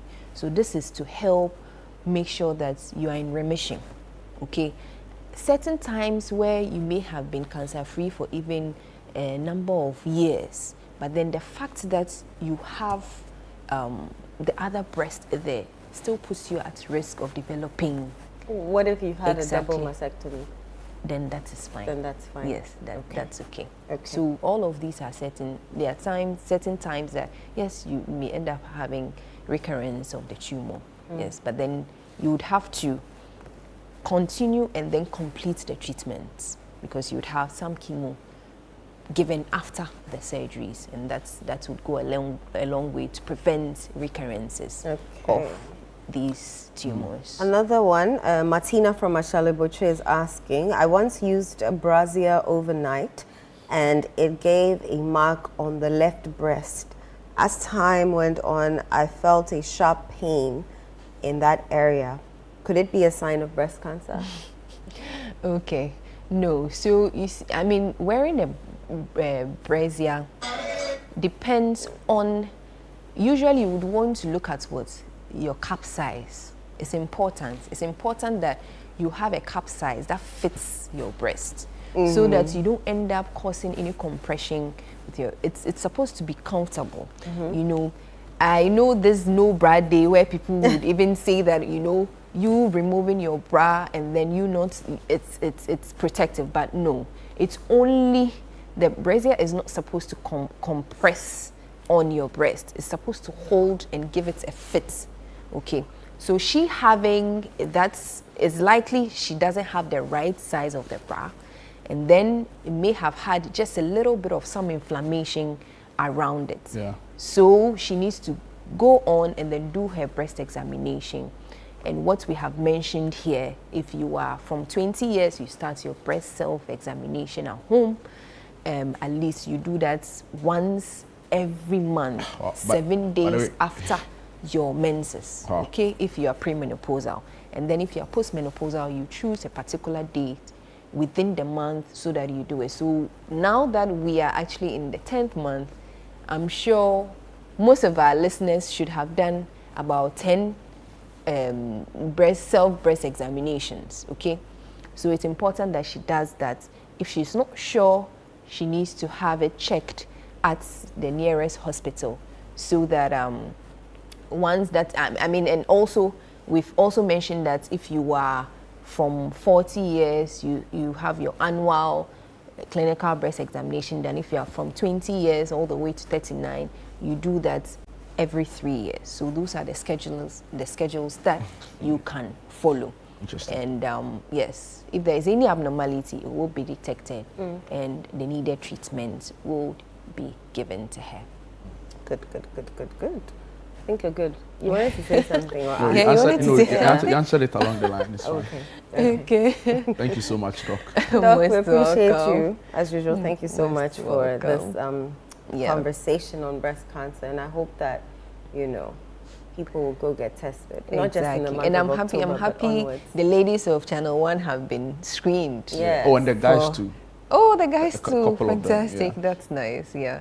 So I'm very happy that everybody has been screened, and we'll continue. Let's not wait till October.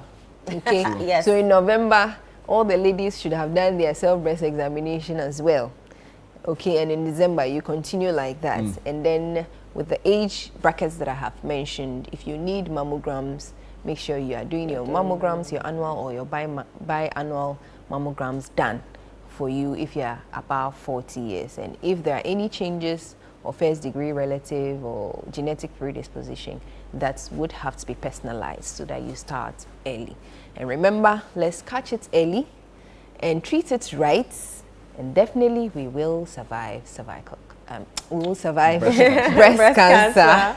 All right, Doc, thank you so much. Well, on that note, we're going for a quick break. When we come back, we have from our correspondent. Do stay.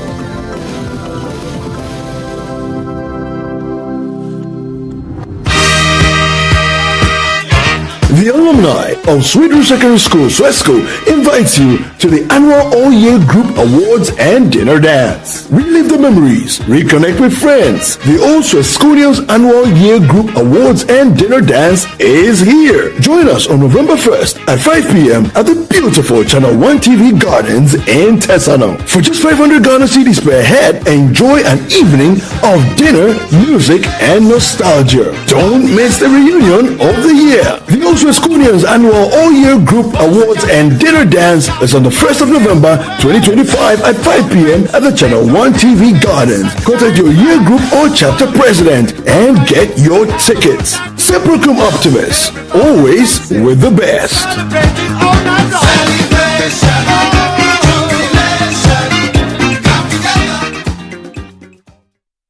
Let's talk hemorrhoids. Hemorrhoids are normal structures located in the anus of all mammals.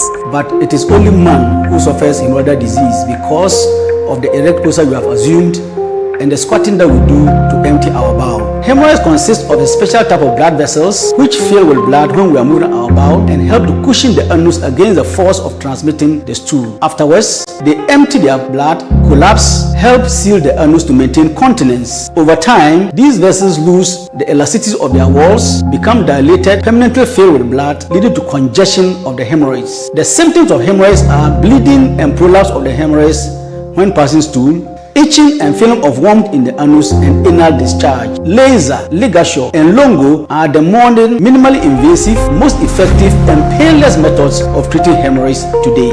Winterba Hospital, first Ghana Colorectal Center, in to serve a peculiar health need. This tote pays 3 salaries. This book keeps 2 children in school. This cream supports 5 households. Every product creates a job. Afro-quality. Buy African, build Africa.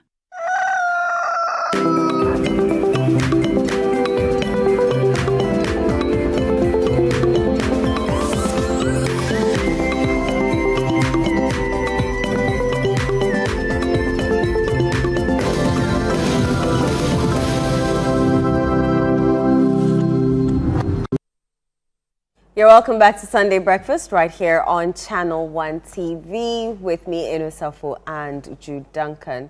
So we're going to the Northern region where our Northern Business Fair is taking place, and Shawana Yusuf is standing by for us to tell us what we're missing out as we sit here in the studio. Hi, Shawana. Good morning. Hi, good morning, Shawana. How are you doing? How is the sun? Tell us about yesterday and then move on into today.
Yeah.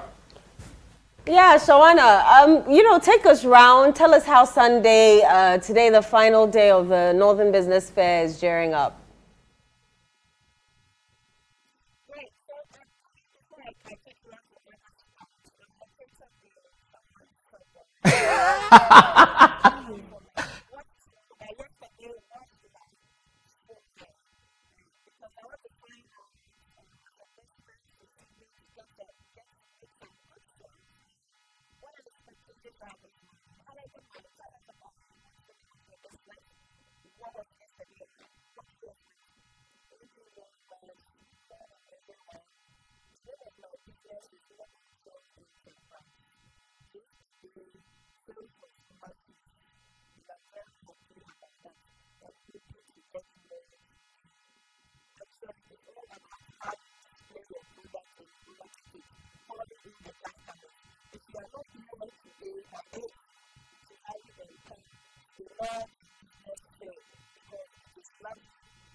Okay, thank you very much. Giving myself was good. In fact, Sarah was massive. And you know what that means. Already got to look was massive. And he's expecting that a lot more people will come to today to make the day of success as well. And that would give us a good speech and to the children. I'm the only so please come here with me. Tell me about your business. Tell me how yesterday was. And what are your expectations for today?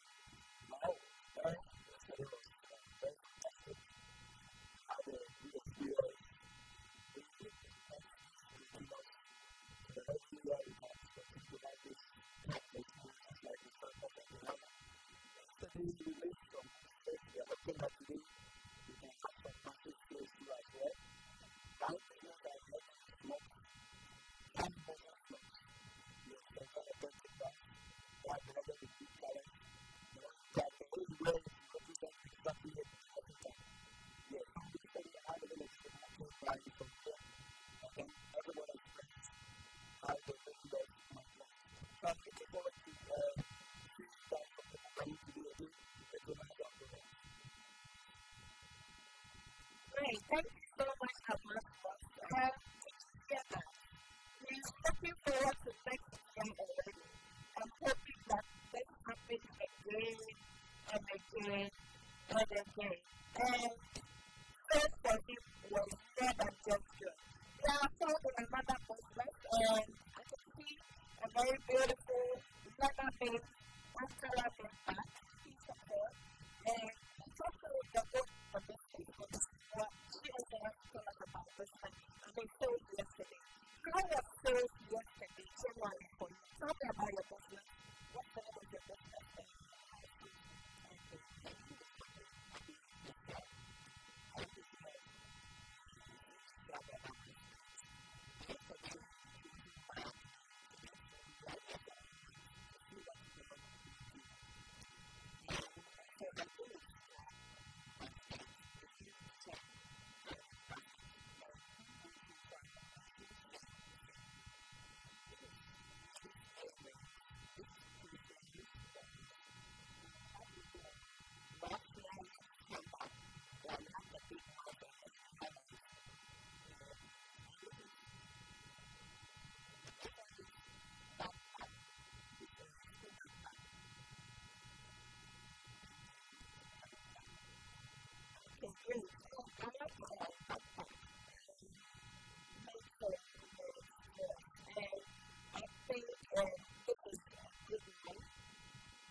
Very beautiful, not material, and somebody is working well. I want to see that. That's beautiful.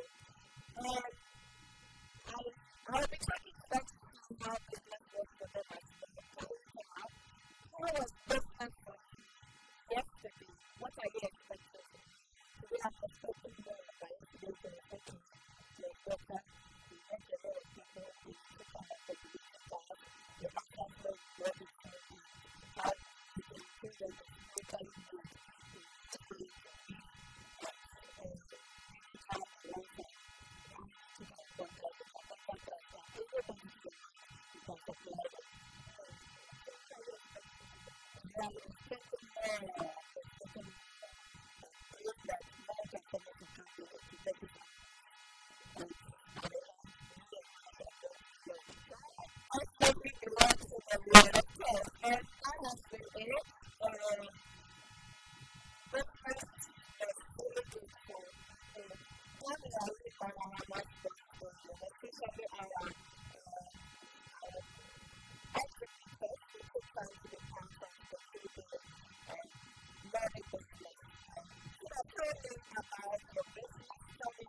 So she's expecting more for her our business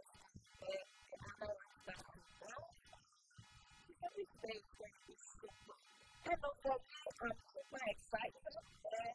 Last night I was in bed and already imagining what today is going to be like. And it's a good thing that we are here to do. I want to visit Formula to see what they have, because it's very beautiful. Clothes for both men and women on display. We want to find out how was business yesterday and what are you expecting to do after.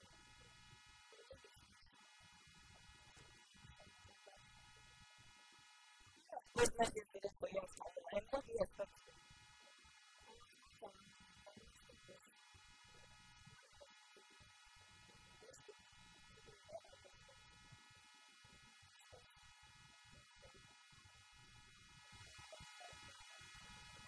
Is expecting more sales and expecting more people to come to patronize what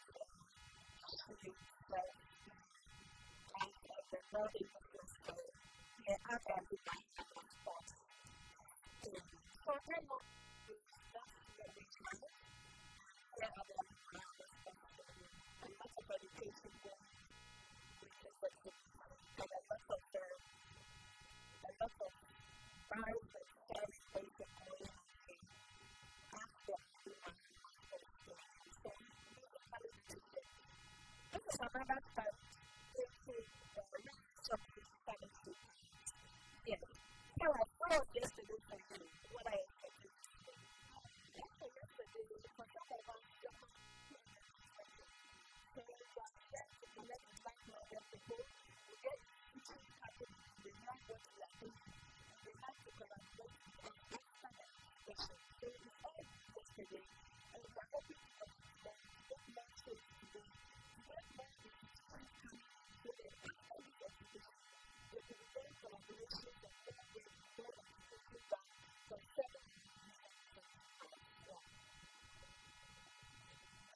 so that was came and they are here and they are looking at hospitals to tell people what they do. For them, it's not just the sale, it's the contact that they make, it's the contact that they make. So, good for them, and they are hoping that they will be spectacular. So, I know that has been the sample of the program. The samples are spoken to them, and this is what they tell us.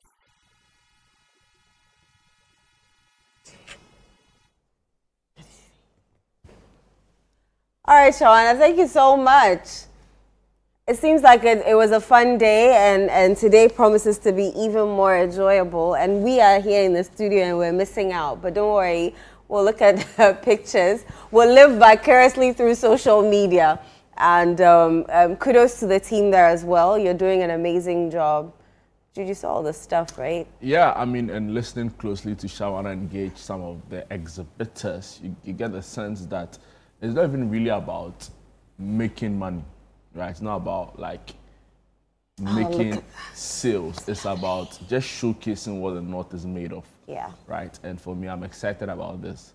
And of course, it's definitely, you know, huge for them because they don't really see this happen.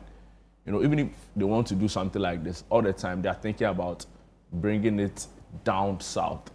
You know, so I'm happy for this. I'm excited for what the future holds for this. The highlight for this is when I saw the regional minister, you know, make his way in there and speak to government's commitments to helping young businesses thrive. Again, we look at the data. Between 20 to 30% of startups, you know, nationwide, go out of business within the first year. And you know, if businesses are collapsing in the first year in Accra, POS and things. Can you imagine the number of businesses that will fold up in the north? Because in Accra, of course, there's a bigger market and all of that. So kudos to the team, kudos to, you know, the exhibitors for taking the bold decision to come and showcase their stuff. And we are hoping that this scales up to like very, very big levels, right? And we really wish them well. I love everything I'm seeing. I'm so bummed see that I'm the not packaging, there. right? It's lovely. To think that Putty filler. Oh wow. Yeah. You know. Paints. Interesting. And a lot of people actually don't know that all of these things are happening in the north. No. You I get mean, it. I didn't even know there was paint. Exactly the point. I love it. So, yeah. Oh, it's unfortunate we're not there. We can only dream and wish. Chris, I'm going to be calling you. I bet you know that. So you can take me around and we'll see what we can buy. I remember one time when I was like in the newsroom, actually with the social media department, and Jackie came, and I'm just going off digressing. Yeah, the musician. Okay. You know, she came to perform on Breakfast Daily. She was singing. You know, I think I'd be like, boys couldn't be bothered with Sano. Like, okay, you know, now see where, you know, I'm not saying that everything she's achieved in music is strictly attributable to the platform Channel One or CTFM gave her. But we've seen people propel with a little media push, and it's true for the entertainment industry as it is for supporting local industry, you know, and manufacturing. And I think this is just spot on. Right. You know. I love it. I love the fact that we, you know, took the fair to the north, and it's amazing. And I'm sure, I mean, they seemed happy about it. So we've delivered as usual on our promise. And day 2, I'm sure will be extra fun as well and even bigger. Right. Yeah. Right. So we're going from the north to the Volta region, where the PIVO head works. The Ghana Water Limited have been complaining that someone's private business is affecting their work there.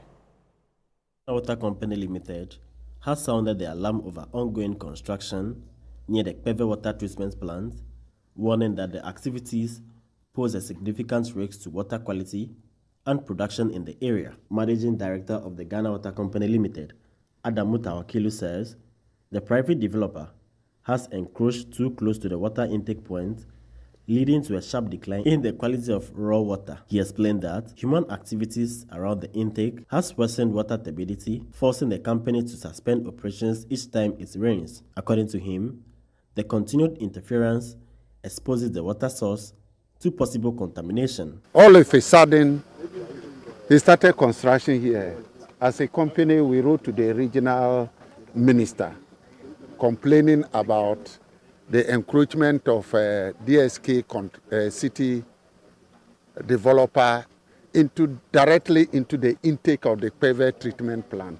So a letter was written to that effect. But that was the time the developer accelerated the development of this project. Mr. Mutawakili revealed that the company had earlier reported the matter to the Ministry of Sanitation and Water Resources, which instructed the developer to halt construction.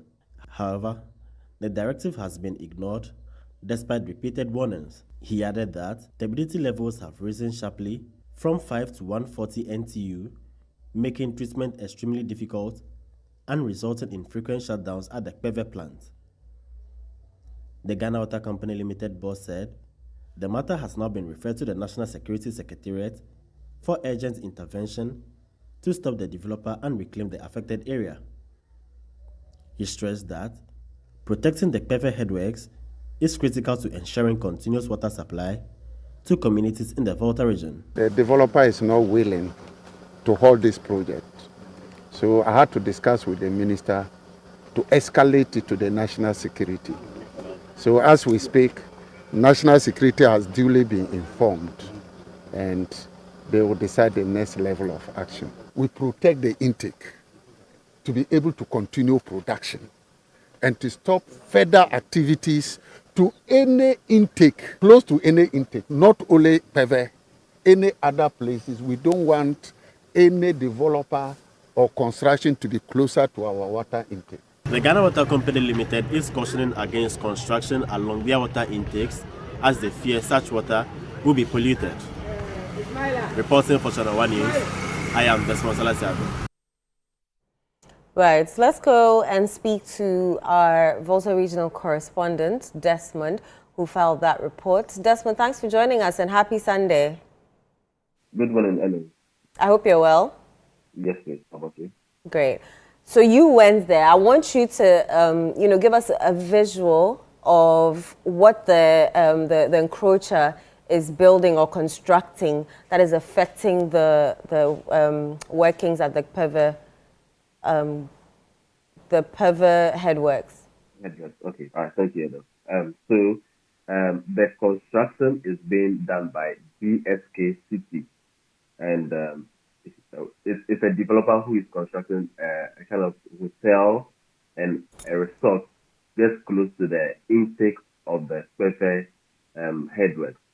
So in your shot, you can see some constructions going on just some few meters to the water, and they've also inserted some waste disposal pipes into the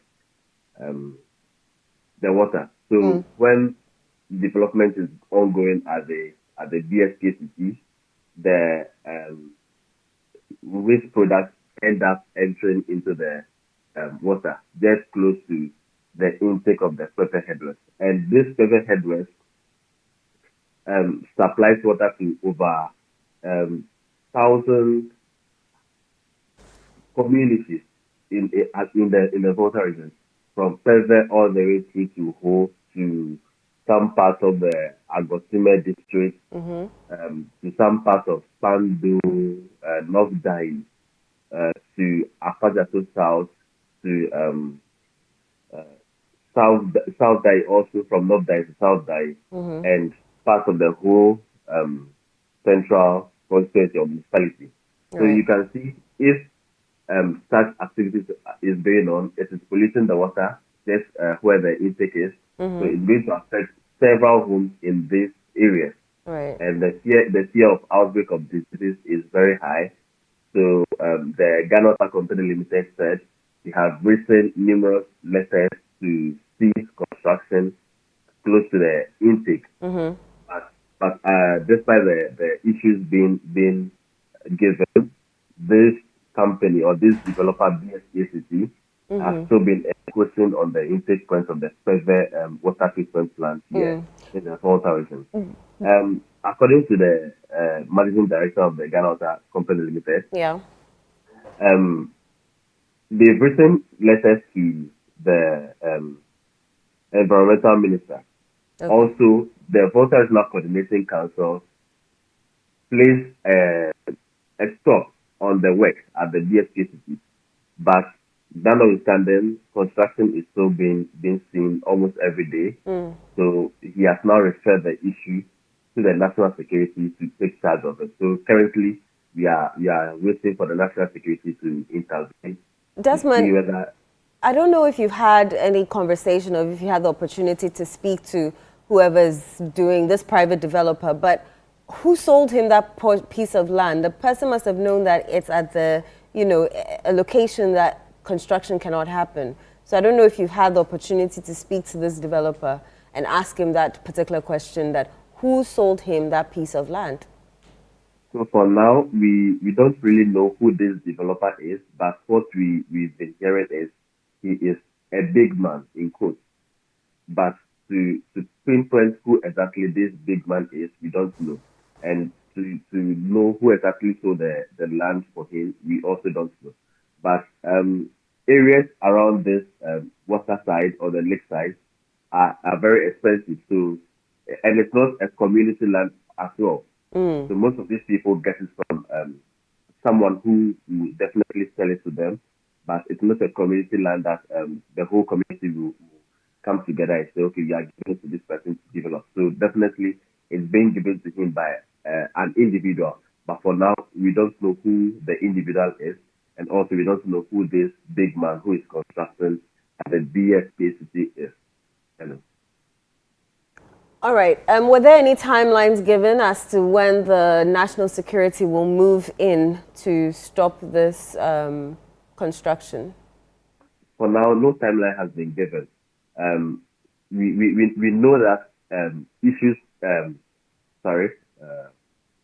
warnings have been issued or warnings have been given in the past, but so now nothing has been done. So we are just waiting on the national security to intervene. This the managing director visited the site just last week, so we are hoping that from tomorrow going, we'll see the national security on site, maybe going to the developer to let them stop work at the BSKCT near the Speve headworks.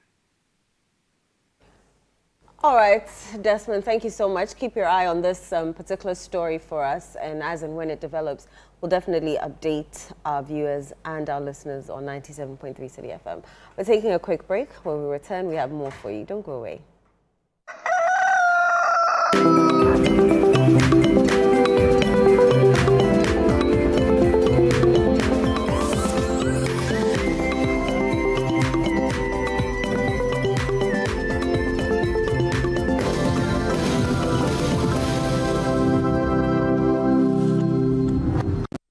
We made it 1, 2, 3, and now 4. Ladies and gentlemen, get ready for a night of rhythm, culture, and pure Ghanaian energy. Inchinchim Band is back! And this time, it's bigger, louder, and more electrifying than ever. It's the Inchinchim Experience, the Avivi edition.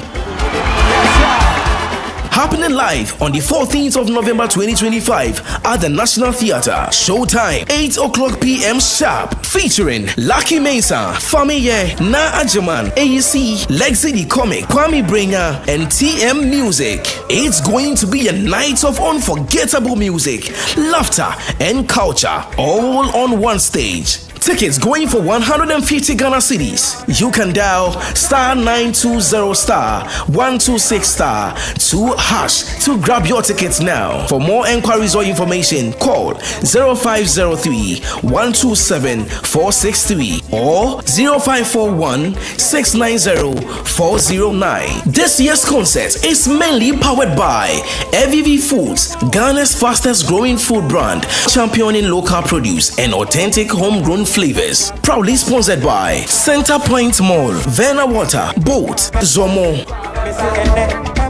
Media partners. Don't be left out of this year's amazing experience. Come and let's have fun together. In Chinchim Experience, Ghana's rhythm, our legacy. In Chinchim Experience, feel the music. It's time to promote volunteerism, active citizenship, and patriotism in Ghanaian society. Where we shine the spotlight on the unsung heroes among us. Today, we're not just launching a program, we're igniting a revolution of skills, dreams, and hope. On Volunteers TV, we highlight and celebrate people and groups that are great examples to us all. Every single region in Ghana, we're doing something. Good. So no one's being left behind. Over 800 kids that come to school, so having an extra classroom, extra resources will be really, really beneficial. If you're a volunteer, you are actually serving because you are giving up your time and resources for nothing in return. Volunteers TV, Sunday at 6:30 p.m. only on Channel 1 TV.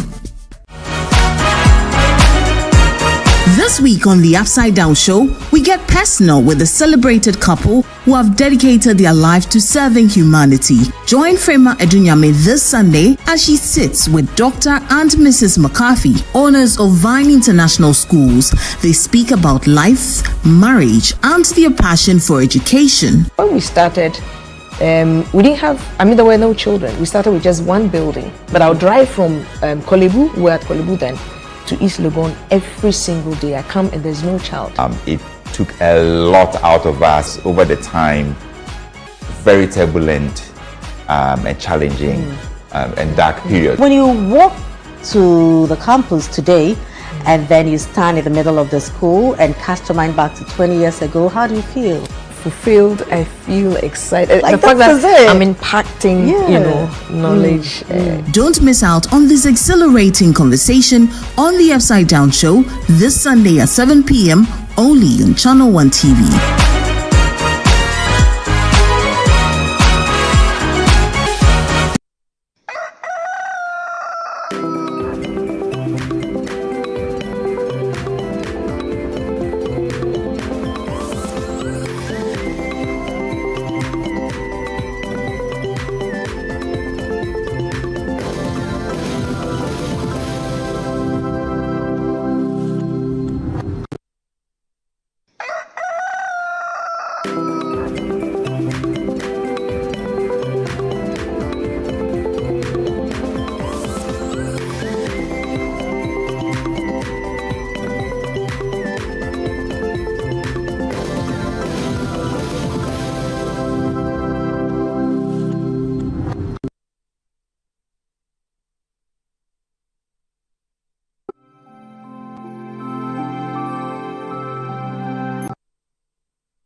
You're welcome back. This is Sunday Breakfast right here on Channel 1 TV. My name is Jude Duncan. I'm here with Eno Safo, just gone by. Eno, in an interview with our Volta regional correspondent Desmond Selassie Agor over, an environmental issue that is also now posing significant health concerns for residents in the Volta region. On that note, from one health issue to You can say another because we have Efua Insia Nomanyo, who's a registered dietitian, join us on the show to continue a conversation that started last week on malnutrition and muscle loss. But for purposes of the show, we like to call her Enna, because of all the motherly counsel and tips she gives us. Enna, you're welcome to Sunday Breakfast. Thank you. Thank you. It's always a pleasure to have you. Thank you. Last week, we started an important conversation on malnutrition, which is something we are very passionate about because of the job we do. But in relation to muscle loss, I'll just very briefly, in a minute or two, just give us a recap, then we delve into other parts we couldn't treat last week. Okay, so we're talking about lots of cancer cases, but this month being the World Breast Cancer Awareness Month. Yeah. So we're trying to talk about nutrition and nutrition in cancer, paying attention to malnutrition in cancer. Okay, so how to prevent malnutrition and muscle loss in cancer.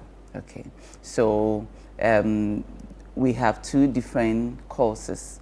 We have, or when we talk about malnutrition, can be caused by two different factors. The normal one that we all know is inadequate intake in a healthy person, where you are not taking enough meal, or you decide to starve for a purpose or two. There is that starvation metabolism, where the body will break down stored fats and use it as the body's source of fuel, trying to present or preserve the body's protein stores to maintain the body's normal function. That one has to do with only inadequate intake and absorption, which can be corrected when, or which can be restored when the person increases food intake. But in a situation where the person or the patient has a disease condition, then that becomes a systematic inflammation malnutrition. Okay, so today we are paying attention to systematic inflammation malnutrition, which is disease related. Okay, and the disease we're talking about is cancer. Okay. In cancer, inflammation is high. Okay, in systematic inflammation malnutrition, it could be the inflammation could be acute, could be chronic, or yes, it could be either acute or chronic. Sometimes also because the body is responding to a basic injury, you might go through malnutrition because you use the nutrient to help in the healing process. So cancer or malnutrition in cancer is all about inflammation. Okay, inflammation, malnutrition. Inflammation because inflammation causes the patient to be to lose appetite. You mentioned, yeah. Yes, yeah. And also increases catabolism. Okay, increases fatigue. So the disease exposes you to that condition already. Yeah. So it is no longer only nutrition intake, but it is other factors. Interesting. And the inflammation being key. I also recall last week you talking about the fact that, especially for cancer patients, it is very difficult for them to add on weight. Yes. During the process of like their feeding, their diet. Because what happens is that they lose a lot of weight, and now when they eat, it's just about maintaining. Maintaining, yes. Interesting. Yes. Let's move on and talk about other things we couldn't talk about. So, for example, I saw a message after the show asking whether it's possible to lose muscles, in the arms and but gain it elsewhere as a result of specific foods we eat. Can you just tidy up that thought process? Okay, so in relation to cancer, losing in the arm and gaining it elsewhere is not really possible because of the increased catabolism, okay? So, but when inflammation goes down, then you are able to gain, okay? So it's all about reducing inflammation with medication and nutrition. And so it is a multi-factor approach. Okay. Over the week, I had a few calls from viewers asking whether they could use nutrition alone as cure. Like they have been on medication for a while. I was surprised. All the patients who called me hadn't met dietitian for the years of treatment, and they think they are giving up. So they want to seek alternative treatments where they will do herbs and only nutrition. Because nutrition in this case is it's no longer an adjunct, but it's plays a pivotal role in the medical treatment. You cannot use it alone. Now we use nutrition care and as part of the medical care. So you go to your doctor does assessment, doctor will do nutrition and metabolism assessments, where he will do the physical examination, he will request some labs, refer you to a dietitian.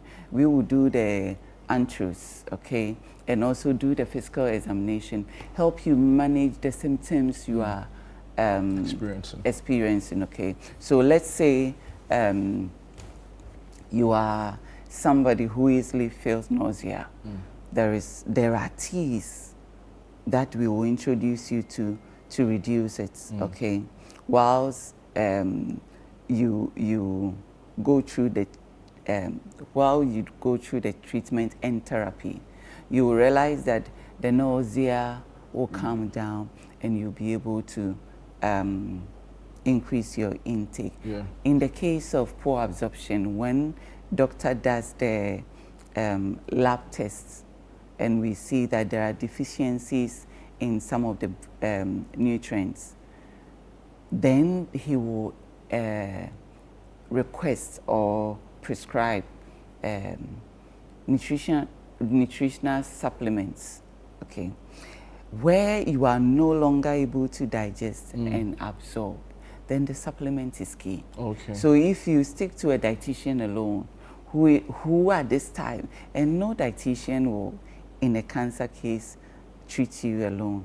Exactly. That was my next question to you, because I get the sense that your work is so complicated, because we also know from studies that when somebody is going through cancer treatment, there are other symptoms that, come along with it. So for example, you have headaches, you have swellings, so how do you know what kind of diet to prepare for what condition, right? Because of course there's a cancer treatment ongoing, there's the chemotherapy and all of that, but how do you also factor in diet to cater for other symptoms, maybe a headache, maybe dehydration, so just talk us through the process, or maybe prepare a meal for us, from breakfast to maybe supper. Okay, so let's say a patient has been referred to me, a dietitian, to provide the nutrition supports, okay. So before the doctor would do the referral, the doctor would have run some tests on him to know the nutritional status of the patient.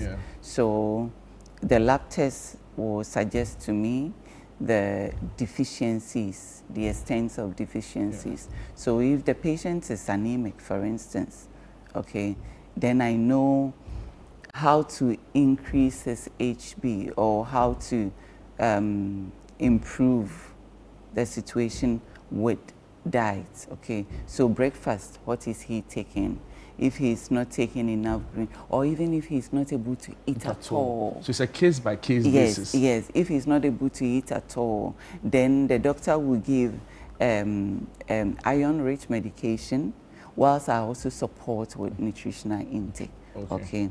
There are cases where you would only be on diets to correct the situation. Before medication. Before medication. And you don't just look at somebody or listen to someone and then say you're going to eat this, you're going to eat this. The lab tests also play a huge role. Major role, so that you know what you are dealing with.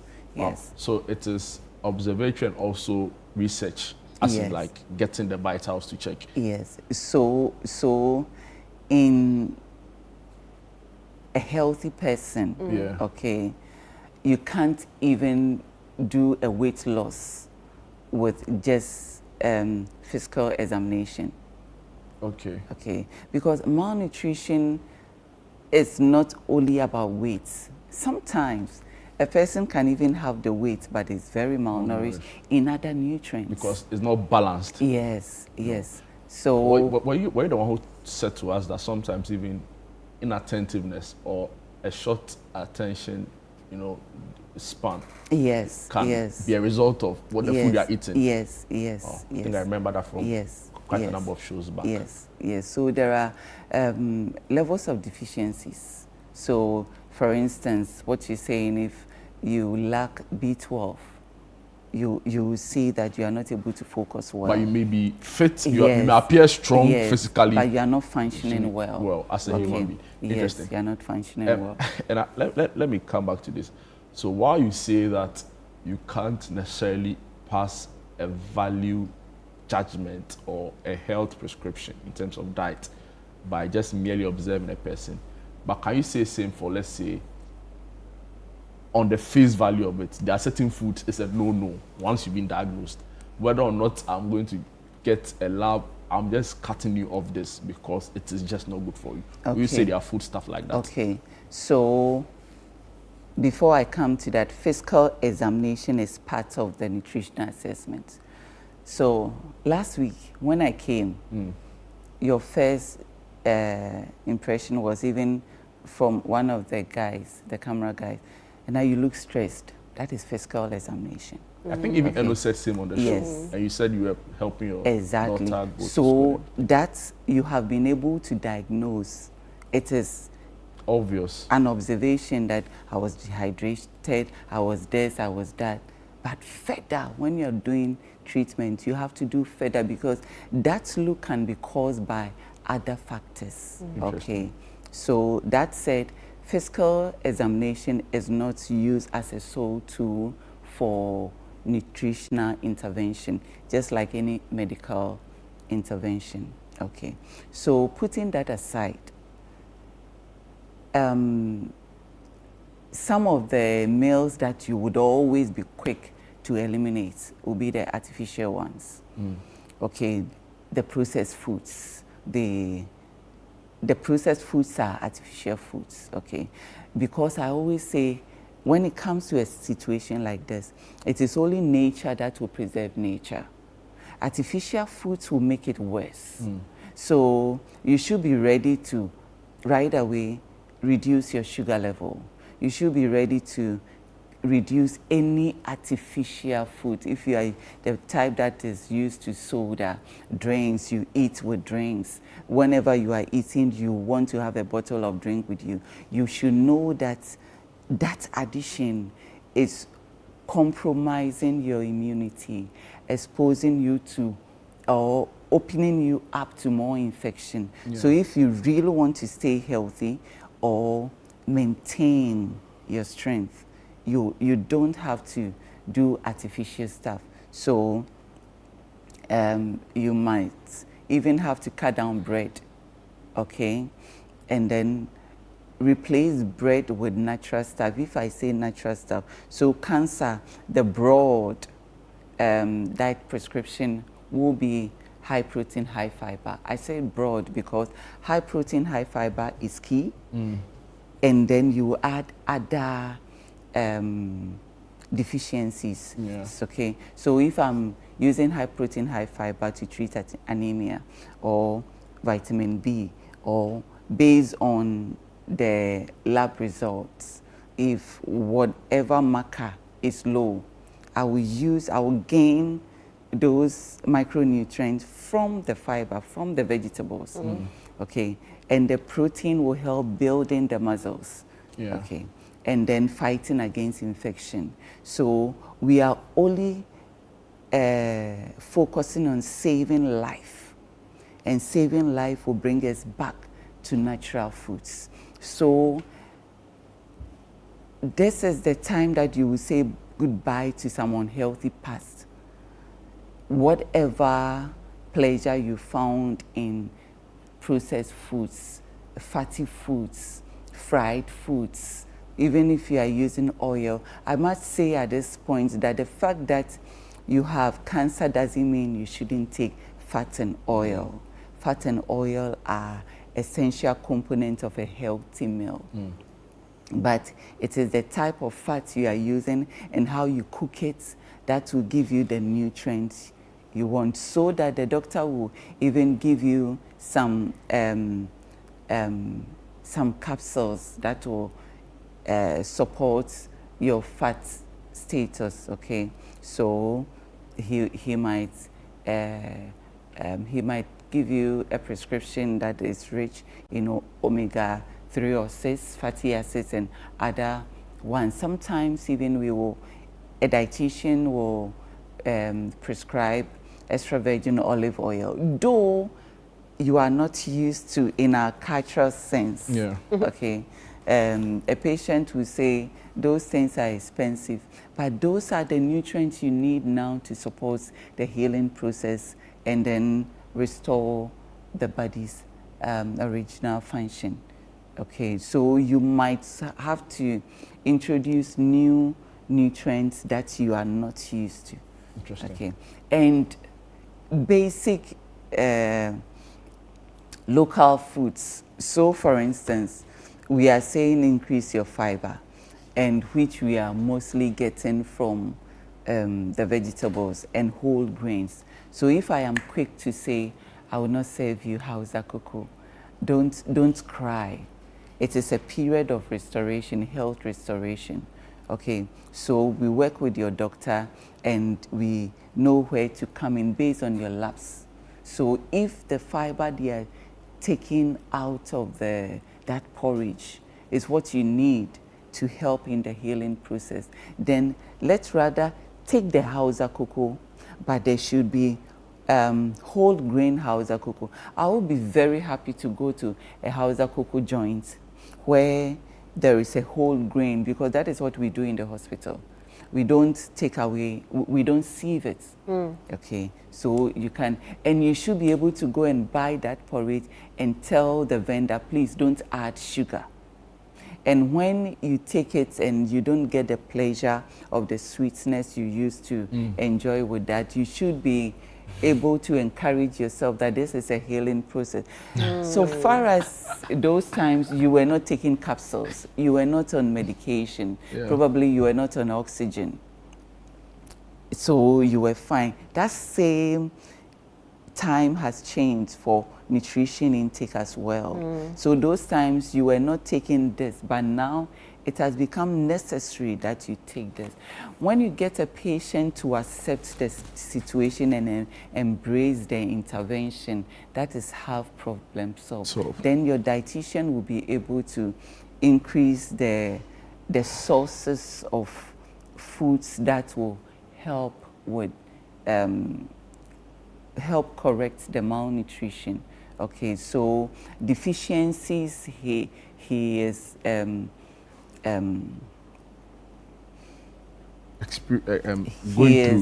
he is identifying on your lab results. She is supposed to help you correct it. So that is where we will increase the greens, we will increase the seeds, we will increase the meat, we will increase the number of times you are eating. Last week I said, because this patient is often not able to eat enough, then the frequent meals are very important. For instance, you might not wake up in the morning and want to put ginger in your water to take. But now, because you want to increase antioxidants, sources of antioxidants, or fights inflammation, you would want, your dietitian or request that you use ginger or cinnamon or turmeric this way, or even garlic this way, to be able to speed up the healing process.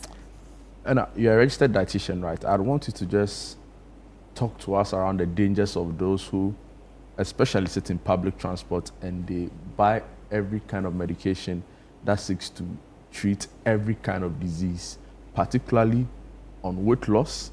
And also we hear them even some talk about the fact that their medication prevents cancers and all of that, when we've not seen any approval from the relevant state institutions. And especially with the ladies, right? They say there's slim tea. I don't know if you've come across it. And it's like a big deal. Those who sell it on social media, Snapchat, they are making a lot of money. So it means that a lot of people are patronizing it. Will you advise me to drink slim tea? I mean, I'm already, but So there are healthy ways of losing weight, okay? Next week, I will bring some teas and some, I would want to demonstrate a plate again for this disease, that is cancer, okay? So cancer in general, specific cancers and little additions you make, but there is a general treatment for cancer in terms of nutrition, okay? So I would want to demonstrate that next week. But when it comes to weight loss on social media, I'm seeing quite a lot, okay? Weight loss is a big deal. Weight gain is also a big deal, okay? Weight gain exposes you to high inflammation, which is the cause of a lot of diseases. So we are not encouraging weight gain, but trying to reduce the weight should be done in a healthy way. So you wake up in the morning, and for the whole day, a patient I met, he's only taking tea, okay? And he's doing this for 3 months. And he went to, I will call a vendor, because when I went online to read about this person, he has no background to do what he is doing. So a vendor of a tea, and you are losing the weight. But you see, nutrition is supposed to support good health. So if you are only trying to lose the weight in a crash way for, some even say 2 weeks, 3 weeks, and a month, you will see this amount of gain. In healthcare, if you lose an amount of weight within a period of time, a short period of time, we don't classify that as a healthy weight loss. Okay, because with time you will see the negative result and it will affect health. So if you want to lose weight, please see a dietitian. You will say the dietitian's own is slow, but that is what is sustainable and healthy. And don't buy any tea for whatever you are putting in you. It's health, okay? Your intake, think about health. Yeah. With time, see, when keto started, we had a lot of... There are too many stories. We had a lot of ICU cases later. Really? Wow. Even with healthcare practitioners. ICU? Yes. That's serious? Yes, there is one that's... So she was a nurse in our facility. And so started losing weight, nice, and we realized she has started keto, after some months, we all knew she was hospitalized, and it wasn't an acute one. It was an emergency case, and she wasn't the only one. By the grace of God, because of the environment she was, but most of the time. You don't survive it. So when you are using, we use keto for a period of time. It is not supposed to be a lifestyle. Yes. So you have a case that you want to start with keto, get this marker, and maintain with another intervention. Yes, but if it becomes a lifestyle, with time you will see that you are rather deteriorating instead of improving. So when you want to lose the weight, please see a medical or a health practitioner. Talk to your doctor. Your doctor will refer you to a dietitian, and we will. And back to cancer, when you see or when you have been diagnosed of cancer, because the disease condition increases catabolism already, you will start losing weight. Always let your doctor know that you are losing weight, okay? Have a scale at home. Have a way you check your weight. And I would prefer do it in the morning naked, okay? Our dresses impacts our weights, okay? So if you are dressed and you stand on a scale, you might not get the actual result. Have it every week. And when you see your doctor, let your doctor know, I'm nausea, I have lost appetite, I am losing weight, I'm not able to drink enough water. Don't take it as normal. When you draw doctor's attention to it, doctor will always refer.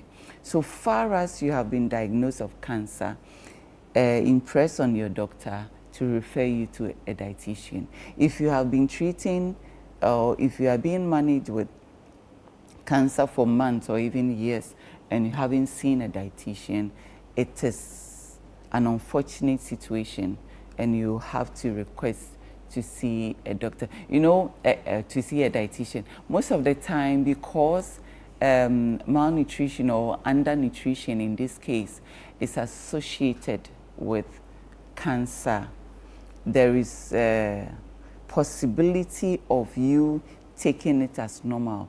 But now there are interventions that will help you correct or improve your nutritional status, okay? And even when they say high protein, you can't just go and just increase your protein intake. You can only work with a dietitian who will do a calculation to know the amount of protein you are supposed to increase to take. You might think that this amount of protein is enough, but probably it is not enough to support good health, okay? Wow. Yeah, and when it comes to vitamins, fruits and vegetables are very key. How are you taking it? Especially in a situation where you are feeling nausea already, in a situation where you come from chemo treatment and you are going through so much pain that you don't want to take anything. Work with a dietitian who will know how to modify the food for the body to be able to accept and calm your system. Yes. Wow, and it's always a pleasure, right? We are grateful for your deep insights and for the work you're doing informing and educating us. Before you go, you have somebody's watching, they want to reach out to you, where can we do so? So I am Enadiswa on social media. I am also at the Dietitian's Kitchen at the 37 Military Hospital Officers Mess. The Diswa Diet Consults operate from the Critical Care Hospital at Bema Camp. You can find us. And when you go on social media, the Instagram, the dietitian in your kitchen, I want to be a dietitian from the kitchen. So that's, you will find my contacts, get in touch and we can work together. Do you do health or meal planning for athletes too? Yes, I do meal planning. I also deliver, okay? And now what we're delivering more is entra feeds. If I say entra feeds, patients who are not able to feed orally, but they feed through the tube. You know, how you prepare their food to get it balanced is very, very key. So if you cannot do it at home, you contact us and we'll provide. If you are on any diets, okay, and you are not able to prepare your meal, show us your diet plan from your dietitian, and we can supply the meal to you based on your dietitian's advice. If you don't have a dietitian, we are a team of dietitians and we can consult you as well. On that note, we are so grateful for your time. Thank you so much. We'll take a quick break when we're back to the sports. Don't go away.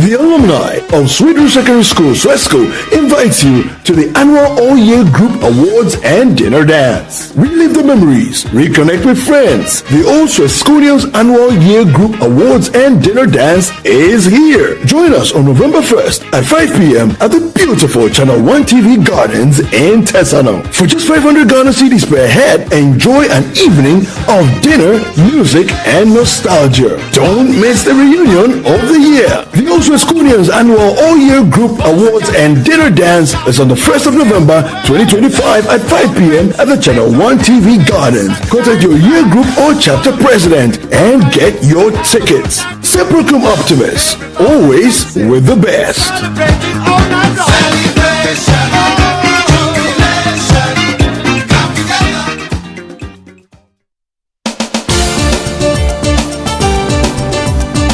In a nation full of questions, where truth often hides behind noise, one show dares to ask what truly matters face to face. With fearless clarity and a quest for accountability, host Umaru Sanda Amadou sits down with the movers and shakers of politics, governance, society, and business, confronting the issues that define our national conversation. Party itself has said that whenever you are in opposition, you should choose flag bearers early. So what you are trying to tell me is that you want somebody who is going out to come and select a leader for you. So the next person will come and say, but I didn't select him. Direct victim of attack, violent attack.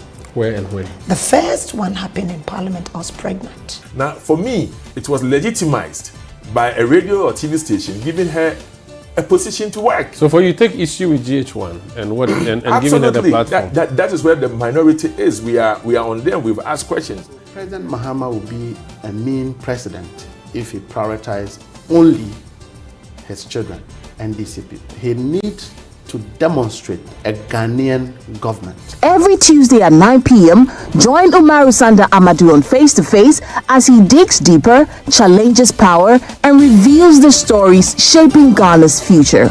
Only on Channel 1 TV. This November, something amazing is coming to Accra. Are you a farmer with fresh produce? Are you into fish farming, poultry, or livestock? Then get ready for the November edition of the AgriFair 2025. Yes, AgriFair 2025. It's happening on Friday the 28th to Sunday the 30th of November. It's happening at the A4 Southern Children's Park and it's 10 a.m. to 6 p.m. each day. It's the ultimate weekend marketplace. From fruits and vegetables to poultry, livestock and fish to agri-inputs and processing machinery. All at unbeatable farm gate prices. Whether you're selling or buying, this is your chance to connect, trade and grow. Enjoy the freshest farm produce, sizzling kebabs, and a vibrant marketplace atmosphere all in one space. Register now and secure your spot. Call 0558-973-973 for more information. AgriFair 2025, where culture meets innovation.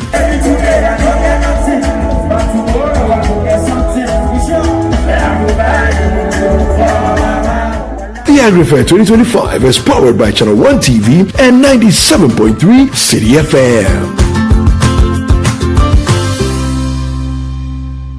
We made it 1, 2, 3, and now 4. Ladies and gentlemen, get ready for a night of rhythm, culture, and pure Ghanaian energy. Inchinchim Band is back. And this time, it's bigger, louder, and more electrifying than ever. It's the Inchinchim Experience, the Avivi edition. Happening live on the 14th of November 2025 at the National Theatre. Showtime, 8 o'clock p.m. sharp. Featuring Lucky Mesa, Famiye, Na Ajaman, AEC, Lexi the Comic, Kwame Bringer, and TM Music. It's going to be a night of unforgettable music, laughter, and culture, all on one stage. Tickets going for 150 Ghana cedis. You can dial *920*126*2# to grab your tickets now. For more enquiries or information, call 0503-127-463 or 0541-690-409. This year's concert is mainly powered by Avivi Foods, Ghana's fastest growing food brand, championing local produce and authentic homegrown flavors. Proudly sponsored by Center Point Mall, Verna Water, Boat, Zomo. Media partners. Don't be left out of this year's amazing experience. Come and let's have fun together. Inchinchim Experience, Ghana's rhythm, our legacy. Inchinchim Experience. Feel the music.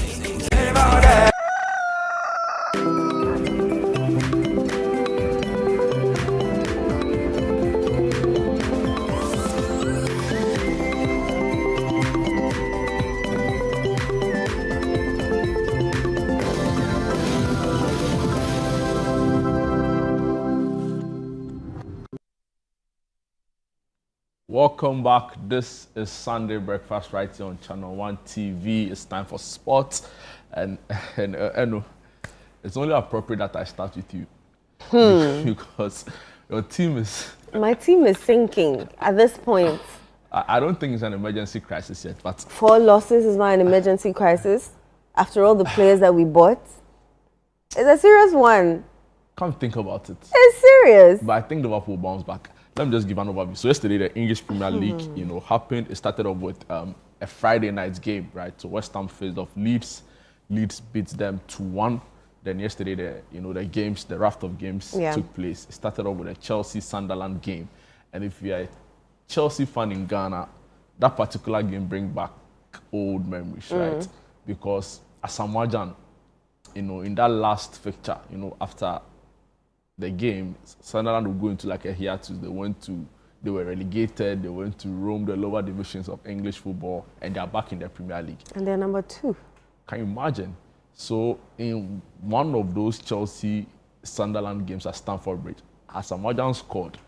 Then you ran. They had to do back on or no. It's a very famous clip that has been like replayed so many times. Yeah. So like it became a thing. In fact, that dance became popular. That's what it is. Yeah, this 2010 World Cup dance. Yeah, I remember that very well. Era. So, yeah, Sunderland were at the bridge again, and they beat Chelsea 2-1. Like, you know the most painful thing? They scored the goal in the extra minutes. And a lot of people were surprised because Chelsea is coming on the back of some impressive form. Yeah. They beat Liverpool in the last Premier League game. Yeah, unfortunately. Fortunately for me. And they beat Ajax in the Champions League 5-1, with more like a second string side. And everybody was like, okay, now Chelsea mean business. Only for them to go and face relegated or a promoted side. Then I don't know what you make of the Chelsea game. But I think that, this is just one loss. Chelsea will bounce back, obviously. But yeah, I didn't watch Chelsea's game yesterday, to be honest. But which did you? Which one did you watch? There's a whole thing around Liverpool fans and how now you've turned your back on Mohamed Salah because of a string of inconsistent performances. In fact, there were rumors that he had gone on social media to delete some of his Liverpool photos in his profile picture, in his banner, and all of that. Do you feel like the team needs like a kind of reset of a sort. I think Liverpool fans are the most calmest. Like, I don't know when they get angry and decide that whatever the coach is doing is not working, so let's react. They're too calm for my liking. But Mo Salah, I don't know whether he's tired, but I think he's playing his best though. He's 33. Yeah, and But- he's done the most. But the point about being calm, this is a coach who came in his first season and won the league against all odds. That was what the old coach had done. So no, he just came to, Yeah, but I think it's also unfair because you can put in place the foundation. But if the foundation is weak or is strong and the structure is weak, it's zero. He's just living off someone's, things that the person Jurgen has Klopp's done. Yes. legacy. So my thing is, what you did last season that made it work. Repeat it. Do the same thing. You've bought new players for how many millions of pounds? No, Charlie, Isak And no we're dey not see seeing that. anything. Isak is just off the radar, So yeah. Liverpool I think will bounce back. They bounced back in the Champions League against Eintracht Frankfurt. They beat them at home, I think 5-1 as well. Right. Liverpool beat Frankfurt 5-1, and Frankfurt Yeah, is that's not, in the- they did very well in the Champions League, the Europa League I last want season. that same Yeah. coming to the Premier League so that we can be happy again. Now, if I see Abeku on Tuesday, You hey, can't, I'm you, dead. you can't say anything. He's been sending me memes, and I've been ignoring him, and I'll continue to do so.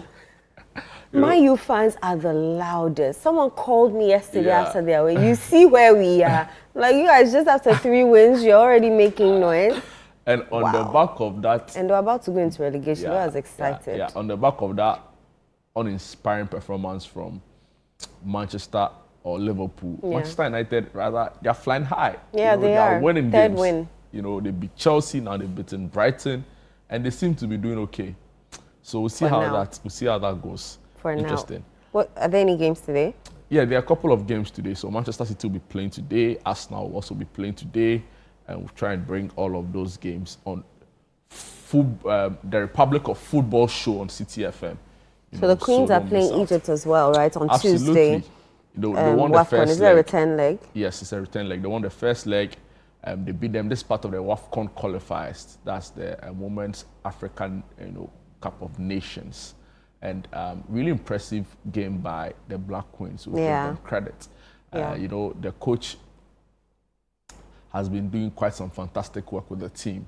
They went to the World Cup. It didn't really work out, but they are back and things seems to be doing well. And of course, the sports minister, he seems to be very interested in the Black Queens as well. I mean, they deserve it. They've Absolutely. been doing, amazing things back to Absolutely. back. They Absolutely. deserve all Absolutely. the attention they are getting now, and Yeah. I hope that they maintain it and sustain it. Yeah. I think their coach too, Kim Lasbjørgen, is doing amazing with them.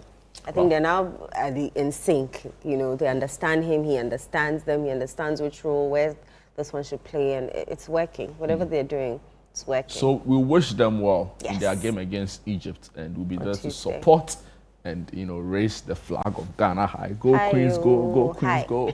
Amazing. That was all time will allow us for yet another exciting edition of Sunday Breakfast right here on Channel 1 TV. Started off with a news review segment. We had our health segment. We spoke to you about all that happened yesterday at the Northern Business Fair. Day 2 is also happening today. Of course, we came your way with serious concerns in the Volta region with regards to the Pebe headworks.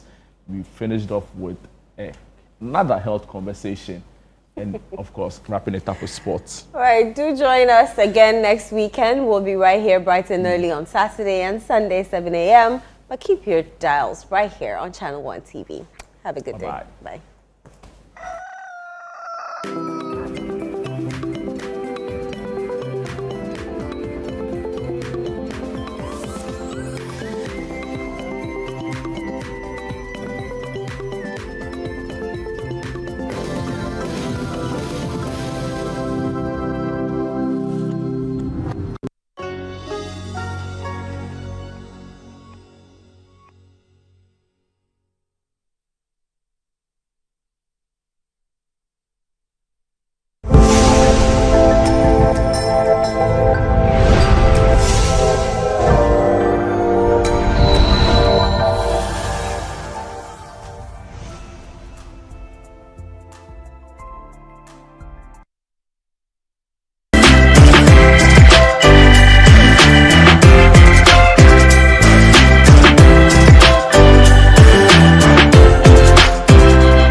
Welcome to Adoration on Channel 1 TV. This is the only show that allows you to draw closer to God through worship and the Word.